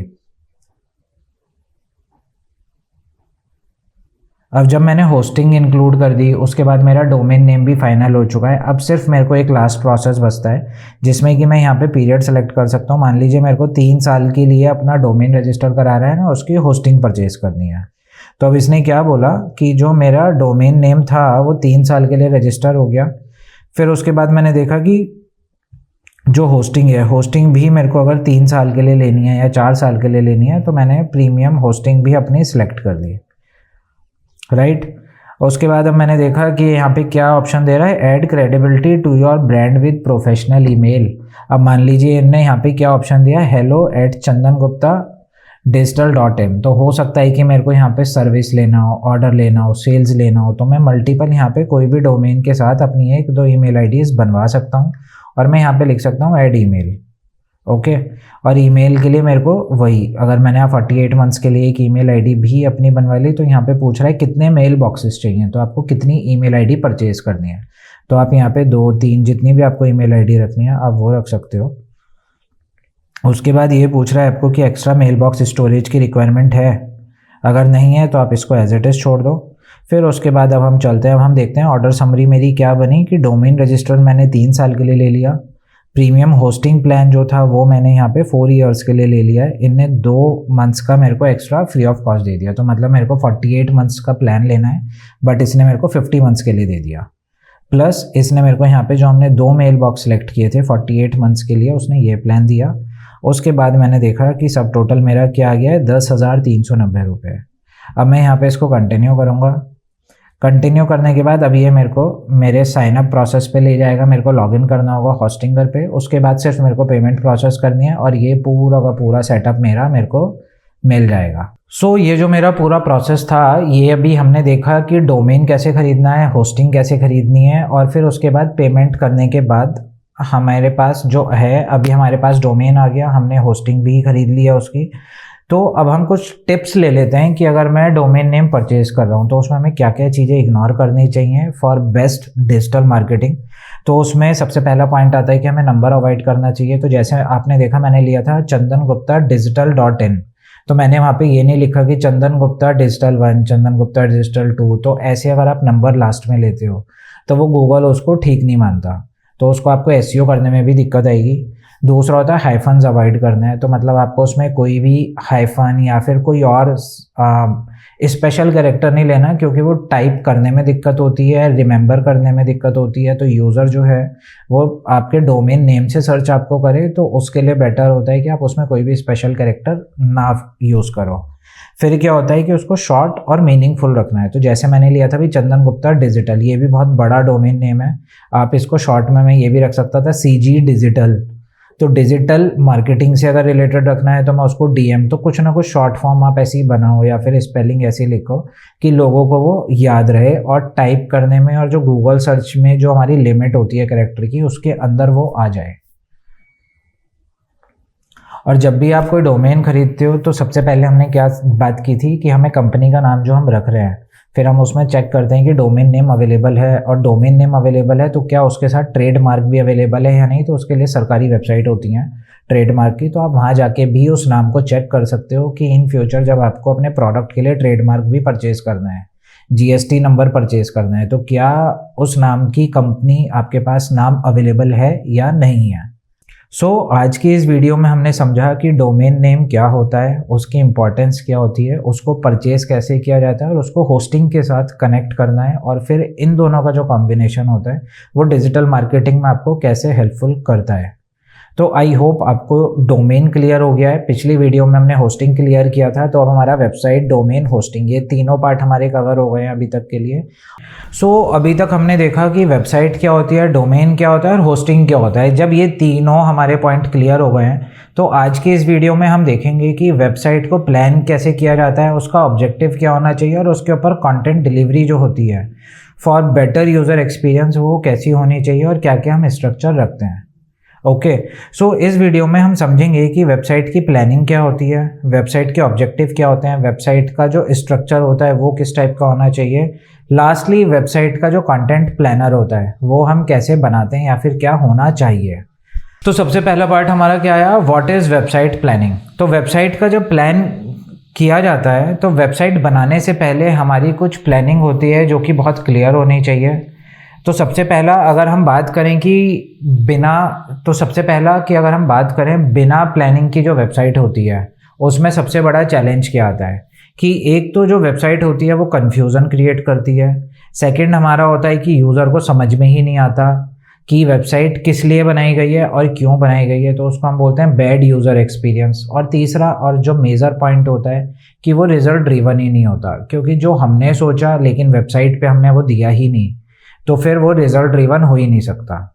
अब वेबसाइट की जो प्लानिंग होती है वो इंश्योरिटी हमें क्या देती है। तो सबसे पहला कि जो वेबसाइट की जो प्लानिंग हमने करी, जो हमारा मोटिव है बिजनेस का, वो हमें एकदम क्लियर रखना है। यूज़र आया, उसको सबसे पहले वेबसाइट खोलते ही पता चल गया कि किस टाइप की वेबसाइट है, क्या प्रोडक्ट वो सेल कर रहे हैं या फिर क्या सर्विसेज वो प्रोवाइड करा रहे हैं। तो जब ये सारी की सारी चीज़ें एक यूज़र को क्लियर हो जाती हैं, तो इसका मतलब आपकी जो वेबसाइट की प्लानिंग थी वो इफ़ेक्टिव वे में एग्जीक्यूट हो गई है। ओके, तो फिर उसके बाद हम देखेंगे कि वेबसाइट का जो ऑब्जेक्टिव है वो क्या होना चाहिए। तो वेबसाइट का ऑब्जेक्टिव बहुत क्लियर रखना है। फॉर एग्जांपल, अगर हमें सिर्फ ब्रांड अवेयरनेस के लिए ही वेबसाइट बनानी है तो उसमें हम क्या डालेंगे कि अपनी ब्रांड की हिस्ट्री डालेंगे, ब्रांड कैसे हमने डेवलप किया वो डालेंगे, उसके ऊपर हम कुछ रिव्यूज़ डालेंगे, तो जिससे कि वेबसाइट की जो ब्रांड बिल्डिंग है वो इंक्रीज़ हो। तो उसमें जो इमेजेस हैं वो थोड़ी सी प्रोफेशनल इमेजेस हमें डालनी है, चाहे वो आपके प्रोडक्ट की हों, चाहे वो आपके सर्विसेज की हों या फिर आपके कंपनी के स्ट्रक्चर की हों। तो जितना नीट एंड क्लीन आपकी वेबसाइट होगी, ब्रांड बिल्डिंग उतनी ही अच्छी होती है। सेकेंड पॉइंट क्या हो सकता है कि वो हमारा लीड जनरेशन के लिए हमारा ऑब्जेक्टिव हो सकता है कि यूज़र आए, अपना डेटा हमसे शेयर करें और हम उनको कॉल करके अपने प्रोडक्ट को बेचें, अपने सर्विसेज को बेचें, या फिर जिसको जो भी रिक्वायरमेंट है वो एक लीड फॉर्म। तो अब लीड जनरेशन के लिए मुझे क्या चाहिए, वहाँ पे एक लीड फॉर्म आना चाहिए जहाँ पे मैं लीड को कैप्चर करूँ कि लोग आए, यूज़र आए, वो अपना नाम डाले, अपनी ईमेल आईडी डाले, अपना मोबाइल नंबर डाले और अपना एड्रेस डाले, अपनी लोकेशन को वो चूज़ करे और सबमिट कर दे। एकदम सिंपल सोबर रखना है वेबसाइट को, तो वहाँ पे लीड जनरेशन मेरे ऑब्जेक्टिव हो सकता है। फिर तीसरा क्या होता है मेरा ऑब्जेक्टिव, हो सकता है कि आपको ऑनलाइन सेल इंक्रीज करनी है या फिर आपको प्रोडक्ट जो है वो अपने ई कॉमर्स प्लेटफॉर्म बनाना है। तो ई कॉमर्स प्लेटफॉर्म में हमें क्लियर हो गया कि हमें वेबसाइट की इमेजेस देनी है, वेबसाइट पे प्रोडक्ट की इमेज आ गई, उसके बाद उसकी प्राइसिंग आ गई, उसकी डिस्क्रिप्शन आ गई और वहाँ पे बाय नाउ या फिर ऐड टू कार्ट का हमने एक बटन दे दिया। तो जब हमने बाय नाउ का बटन दिया, यूज़र आया, उसको प्रोडक्ट परचेज करना है, वो बाय नाउ पे क्लिक करेगा, चेकआउट करेगा, पेमेंट क्लियर करेगा, ऑर्डर प्रोसेस हो गया। तो ये मेरा एक ऑब्जेक्टिव हो सकता है। फिर तीसरा क्या हो गया, सिर्फ इन्फॉर्मेशन शेयरिंग। तो जैसे कि हम देखते हैं कि न्यूज़ चैनल की वेबसाइट्स होती हैं, वो सिर्फ और सिर्फ आपको इन्फॉर्मेशन शेयर कर रही हैं, वो आपको बोल नहीं रही हैं कि हमें लीड कैप्चरिंग करनी है या फिर ऑनलाइन प्रोडक्ट हमको कुछ बेचना है। वो सिर्फ और सिर्फ आपको इन्फॉर्मेशन दे रही हैं कि इंडिया में क्या चल रहा है या ग्लोब लेवल पे क्या चल रहा है या फिर country wise, state wise, city wise, वो न्यूज़ चैनल किसी भी तरीके का हो सकता है, वो सिर्फ और सिर्फ आपको इन्फॉर्मेशन पास कर रही हैं। तो वहाँ पे भी आपका एक ऑब्जेक्टिव क्लियर है कि हमें सिर्फ एक इन्फॉर्मेटिव वेबसाइट बनानी है। तो ये हमारा सारा का सारा क्या हो गया कि ये ऑब्जेक्टिव हमारे मल्टीपल ऑब्जेक्टिव हो सकते हैं, बट आपको डिसाइड करना है कि आपका मेन ऑब्जेक्टिव क्या है। वेबसाइट पे ट्रैफिक आपको चाहिए, तो ट्रैफिक आने के बाद यूज़र का एक्सपीरियंस क्या देना है, उसको ऑनलाइन सेल के लिए पुश करना है, सिर्फ आप उसको इन्फॉर्मेटिव वेबसाइट बना रहे हो या फिर आप उसमें लीड जनरेशन कैंपेन चला रहे हो, तो वो आपको डिसाइड करना है कि हमारा ऑब्जेक्टिव क्या है, उसी के अकॉर्डिंग आपका प्लान बनेगा। फिर तीसरा क्या आया कि वेबसाइट का जो स्ट्रक्चर है वो किस तरीके का होना चाहिए। तो वेबसाइट के जो पेजेस हैं वो एक बहुत अरेंजमेंट होता है वेबसाइट का। तो जैसे कि उसमें सबसे पहला हमने बात की थी कि हम इसको अभी एक एग्जांपल की तरह से भी समझेंगे। मैं स्क्रीन शेयर करके आपको समझाऊंगा कि क्या क्या इसके अंदर जो वेबसाइट का स्ट्रक्चर होता है वो किस तरीके का होता है। तो इसको अभी देख लेते हैं हम। तो ठीक है, तो सबसे पहले हम देखते हैं कि जो हमारा बेसिक वेबसाइट का स्ट्रक्चर होता है वो क्या होता है। एक वेबसाइट पे चलते हैं हम पहले। तो वेबसाइट एक मैं यहाँ पे ओपन कर लेता हूँ। तो अभी जैसे कि आपको स्क्रीन पे दिख रहा है, मैंने यहाँ पे एक वेबसाइट सर्च किया नायका की। ओके, मैं नायका.com पे गया। अब हम क्या देख रहे हैं, अभी हम बात कर रहे थे कि वेबसाइट का जो एक बेसिक स्ट्रक्चर होता है उसमें हमें क्या क्या चीज़ें चाहिए होती हैं या फिर क्या क्या चीज़ें इंपॉर्टेंट है। तो सबसे पहला मेरा नायका.com, नायका का लोगो आ गया यहाँ पे। यहाँ से मेरे को क्लियर हो गया कि नायका की वेबसाइट है। उसके बाद अब मेरे को मान लीजिए कि मेकअप का प्रोडक्ट खरीदना है, मेरे को स्किन केयर का कोई प्रोडक्ट या हेयर से रिलेटेड प्रोडक्ट। तो मैंने यहाँ पे ये देखा कि हाँ, यहाँ पे कैटेगरीज बनी हुई है। मेरे को जो प्रोडक्ट खरीदना है मैं डायरेक्ट उसके अंदर जाऊँगा और मैं खरीद सकता हूँ। तो जैसे कि आपको ये वाला पेज स्क्रीन दिख रही है, इसको हम बोलते हैं होम पेज। तो होम पेज पे इन्होंने मेजर अपनी कैटेगरीज, अच्छी इमेजेस और यहाँ पे इनका जो भी ऑफ़र चल रहा है यहाँ पे इन्होंने मेरे को ऑफ़र्स दिखा दिए। उसके बाद यहाँ पे हम बात करेंगे कि इन्होंने जो न्यू लॉन्च इनके प्रोडक्ट्स हैं यहाँ पे इन्होंने मेरे को वो दिखाए हैं। उसके बाद मैं देख रहा हूँ कि यहाँ पे इनके कुछ ऑफ़र्स चल रहे हैं, यहाँ पे वो दिखा दिया इन्होंने। तो ऐसे करके आपके जो सेक्शन है वो क्लियर, नीट एंड क्लीन होने चाहिए। अब जैसे कि यहाँ पे दिखा रहा है कि इस पर रेक्सोना के भी प्रोडक्ट हैं, डव के प्रोडक्ट हैं, पाल्मोलिव के प्रोडक्ट हैं। तो ऐसे करके इसके पास मल्टीपल प्रोडक्ट्स मल्टीपल कंपनीज़ के अवेलेबल हैं। ओके, तो यहाँ पे क्या हुआ कि ये ई कॉमर्स प्लेटफॉर्म है नायका का और यहाँ पे सारी की सारी डिटेल्स हमको शो की गई हैं। उसके बाद हम देख लेते हैं कि अब जैसे मान लीजिए इन्होंने यहाँ पे ब्रांड के नेम मेरे को यहाँ क्लियर कर दिया कि हाँ कौन से इनके पास ब्रांड अवेलेबल हैं, लियोक्स में कौन से हैं, ओनली एट नायका कौन से हैं और न्यू लॉन्चेस कौन से हैं। तो यहाँ पे इसने मेरे को हर एक चीज़ क्लियर करने की कोशिश की है। उसके बाद हम देखते हैं इसमें, अगर मैं बिल्कुल एकदम नीचे आ जाता हूँ फुटर पे, तो इसने मेरे को यहाँ पे ये भी इन्फॉर्मेशन दे दी कि नायका की अपनी मोबाइल ऐप भी है जो कि एंड्रॉयड पे भी अवेलेबल है और iOS पे भी अवेलेबल है। इन्होंने अपने कॉन्टैक्ट इन्फॉर्मेशन दे दी कि अगर आपको कुछ भी प्रॉब्लम है तो आप कस्टमर सपोर्ट पे कॉल कर सकते हो। उसके बाद यहाँ पे हेल्प आ गया, कॉन्टैक्ट अस आ गया, FAQs आ गया, स्टोर लोकेशन आ गई कि नायका के स्टोर्स कहाँ कहाँ पे अवेलेबल हैं। तो सारी की सारी चीज़ें मेरे को यहाँ पे दिख गई हैं कि क्या क्या अवेलेबल है। उसके बाद term and condition, shipping policy, cancellation, क्योंकि ये डिपेंड करता है कि ई कॉमर्स का प्लेटफॉर्म है तो इनको शिपिंग पॉलिसी भी देनी ज़रूरी है, रिफ़ंड पॉलिसी देनी ज़रूरी है और कैंसिलेशन पॉलिसी भी देनी ज़रूरी होती है। तो ये कुछ इंपॉर्टेंट पेजेस होते हैं जो कि हमें हर एक वेबसाइट के ऊपर डालने ही डालने हैं। बाकी तो डिपेंड करता है कि मेरे प्रोडक्ट किस कैटेगरी के हैं, तो यहाँ पे मैं उतना ज़्यादा कैटेगराइजेशन करके दिखाऊंगा। ठीक है, सो यहाँ पे हमारे ये क्लियर हो गया कि जो बेसिक वेबसाइट का स्ट्रक्चर होता है वो क्या होता है। उसके बाद आया क्वेश्चन कि वाई स्ट्रक्चर इज़ इम्पॉर्टेंट। तो यस, स्ट्रक्चर हमारा बहुत इंपॉर्टेंट होता है, क्योंकि अगर यूज़र, अभी जैसे कि हमने नायका की वेबसाइट पे देखा था कि वहाँ पे अगर मैंने बताया कि मेरे को मेन सेक्शन पे जाना है तो मैं मेन सेक्शन पे जा सकता हूँ। अगर मेरे को उसमें अपनी कोई कैटेगरी प्रॉपर, फॉर एग्जांपल कि अगर मेरे को सिर्फ जीन्स खरीदनी है तो मैं वहाँ कैटेगरी में जीन्स को सिलेक्ट करके सिर्फ जीन्स के ही सारे प्रोडक्ट उनके मैं सर्च कर सकता हूँ। तो it is called user experience, कि कितना इजी टू नेविगेट है कि मैं सीधा गया नायका पे, मेंस पे ही गया और उसके बाद मैंने जीन्स सर्च की, मैंने अपनी जीन्स का साइज़ सेलेक्ट किया और मैं जीन्स ऑर्डर कर सकता हूँ वहाँ से। ठीक है, उसके बाद क्या हुआ कि जितनी ज़्यादा कैटेगरी बनी, जितने ज़्यादा फिल्टर्स वहाँ पे लगे, तो उतने ज़्यादा मेरे पास डोमेन नेम जनरेट होते हैं जो कि मेरे को एसईओ में हेल्प करते हैं। मान लीजिए अभी तो मैं डायरेक्ट नायका.com पे चला गया, इन केस अगर मैं google.com पे जाता हूँ, मैं वहाँ लिखता कि बेस्ट मैन जीन्स फॉर 32 और 34 साइज़, तो वहाँ पे क्या होता है कि वो पूरा का पूरा डोमेन होता, और वहाँ पे वो हो सकता है कि वो सीधा नायका का वो लैंडिंग पेज मेरे को सीधा उसी पे ले जाए जो मैंने अभी मैन्युअली कैटेगराइजेशन किया था। हो सकता है कि वो नायका की वेबसाइट टॉप पे आ जाए और वो मेरे को सीधा वहीं पे लैंड करा दे। तो यूज़र एक्सपीरियंस अच्छा हो गया, क्योंकि आपका एसईओ अच्छा होता है कि जितना वेबसाइट ईजी होगी, अच्छी होगी, जितना कैटेगराइजेशन होगा उसमें और स्ट्रक्चर्ड अच्छा होगा, तो उतना एसईओ आपका डिजिटल मार्केटिंग में हेल्प करता है। और third point is very important कि आपका बाउंस रेट भी बहुत कम हो जाता है। तो बाउंस रेट क्या हुआ यहाँ पे कि जब मैंने क्लिक किया तो क्योंकि मैं सीधा अपने जो मेरा मोटिव था, जो मेरे को ख़रीदना था, मैं सिर्फ उसी प्रोडक्ट पे लैंड किया।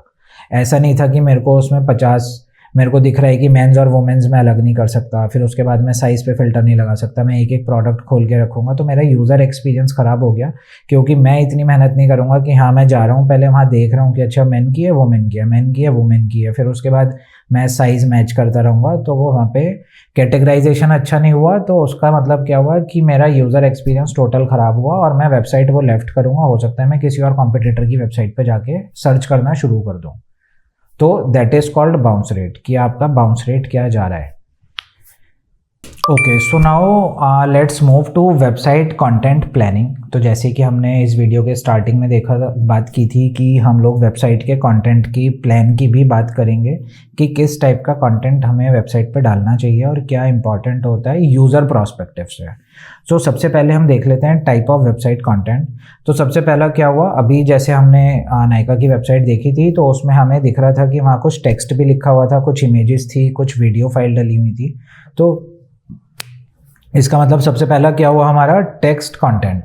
तो टेक्स्ट कंटेंट हमारे एकदम नीट एंड क्लीन होना चाहिए, क्लियर होना चाहिए। जो हमने फॉन्ट स्टाइल लिया है वो ऐसा होना चाहिए कि कोई देख रहा है तो उसको रीडेबल हो। कलर ऐसे ना हो कि चुभ रहे हैं या फिर कलर दिख ही नहीं रहे हैं, तो वो कलर कॉम्बिनेशन भी आपको टेक्स्ट में ऐसा रखना है। तो मतलब हो गया आपका टेक्स्ट का फॉन्ट साइज, फॉन्ट फैमिली और फॉन्ट कलर, ये तीनों चीज़ें बहुत इंपॉर्टेंट पार्ट रोल करती हैं इन टेक्स्ट कंटेंट। उसके बाद सेकंड पॉइंट आया हमारा विजुअल कंटेंट। तो विजुअल कंटेंट में हमने क्या देखा अभी कि वहाँ पे कुछ इमेजेस लगी हुई थी, कुछ इन्फोग्राफिक इमेजेस भी थी और प्लस वहाँ पे हमारे वीडियोस भी थे। तो वो कितने अट्रैक्टिव हैं, कितने कलरफुल हैं, थीम के साथ कलर जा रहा है या नहीं जा रहा है, तो वो सब चीज़ें भी हमारे लिए एक इम्पॉर्टेंट पार्ट रोल करती हैं कि विजुअल कंटेंट हमारा कितना विजुअलाइज हमें अट्रैक्ट कर रहा है या यूज़र को अट्रैक्ट कर रहा है। फिर तीसरा पार्ट आया हमारा कॉल टू एक्शन। तो अभी जब हमने देखा था कि कॉल टू एक्शन में वहाँ बाय नाउ का भी बटन होता है, ऐड टू कार्ट का भी बटन होता है, तो आपको जो कॉल टू एक्शन वहाँ पे देना है। तो अभी तो हम बात कर रहे हैं सिर्फ ई कॉमर्स की और नायका की वेबसाइट की। तो अगर मैं लीड जनरेशन के लिए वेबसाइट क्रिएट कर रहा हूँ तो वहाँ पे जो सबमिट बटन होता है मेरा कॉल टू एक्शन, वो मेरा बहुत इंपॉर्टेंट पार्ट रोल करता है कि मैं वहाँ सबमिट ले रहा हूँ। अगर मैंने कोई ब्लॉग डाला है तो मैं वहाँ रीड मोर का CTA डालूंगा, मतलब कॉल टू एक्शन बटन डालूंगा। तो वो डिपेंड करता है कि आपको बटन जो रखना है वो किस तरीके का रखना है और आपका कॉल टू एक्शन क्या होना चाहिए। फिर लास्ट आता है कंटेंट कंसिस्टेंसी। तो जो कंटेंट कंसिस्टेंसी है, तो ऐसा भी नहीं होना चाहिए कि आपने पूरी वेबसाइट पर सिर्फ टेक्स्ट ही डाल दिया या पूरी वेबसाइट पर सिर्फ इमेज डाल दी।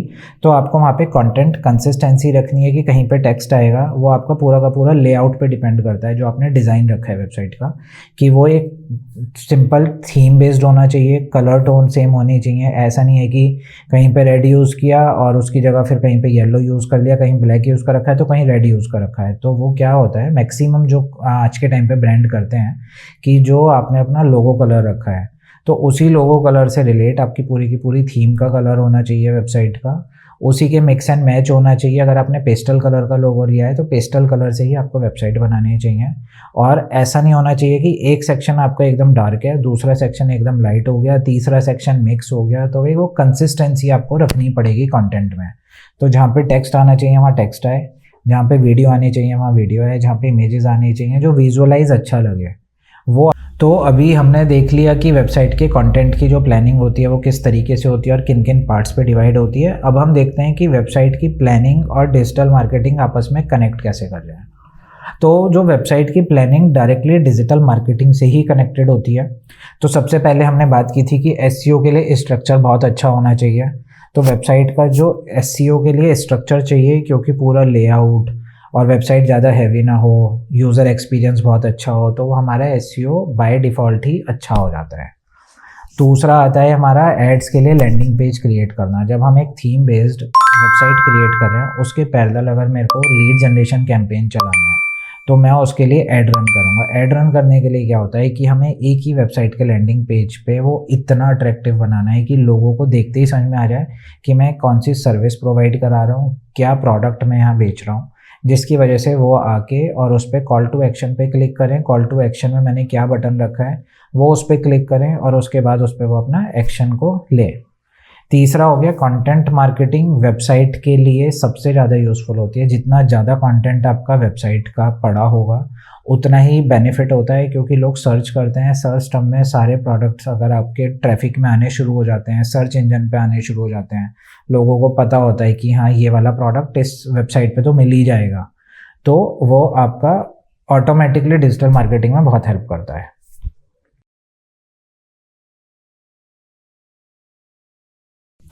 आज की इस वीडियो में हमने समझा कि वेबसाइट प्लानिंग का मतलब क्या होता है, वेबसाइट स्ट्रक्चर क्या होता है, कंटेंट प्लानर क्या होता है, कंटेंट प्लान कैसे किया जाता है, और जो आपकी वेबसाइट है वो डायरेक्ट आपको डिजिटल मार्केटिंग में कैसे हेल्प करती है। अगर आपको ये वीडियो हेल्पफुल लगा हो तो आप वीडियो को कमेंट करें, लाइक करें, और हाँ अगर आपको कुछ भी कन्फ्यूज़न है, कहीं पे कुछ भी क्वेरी है, आपके कोई क्वेश्चन है, तो आप कमेंट में लिख सकते हैं और मैं उसका 100% ट्राई करूँगा रिप्लाई करने का और आपको सोल्यूशन देने का। नेक्स्ट आने वाले वीडियोस में हम लोग अब डिटेल में जाना शुरू होंगे कि जो डिजिटल मार्केटिंग के चैनल्स होते हैं, for example SEO, SEM, SMM, तो बहुत सारे चैनल्स हैं जिसको हम आगे जाके प्रैक्टिकल और डीप नॉलेज के साथ पढ़ना शुरू करेंगे। जो नेक्स्ट वीडियो होगी हमारी वो एसईओ पे होने वाली है, सर्च इंजन ऑप्टिमाइजेशन पे। तो मिलते हैं नेक्स्ट वीडियो में, तब तक के लिए थैंक यू सो मच।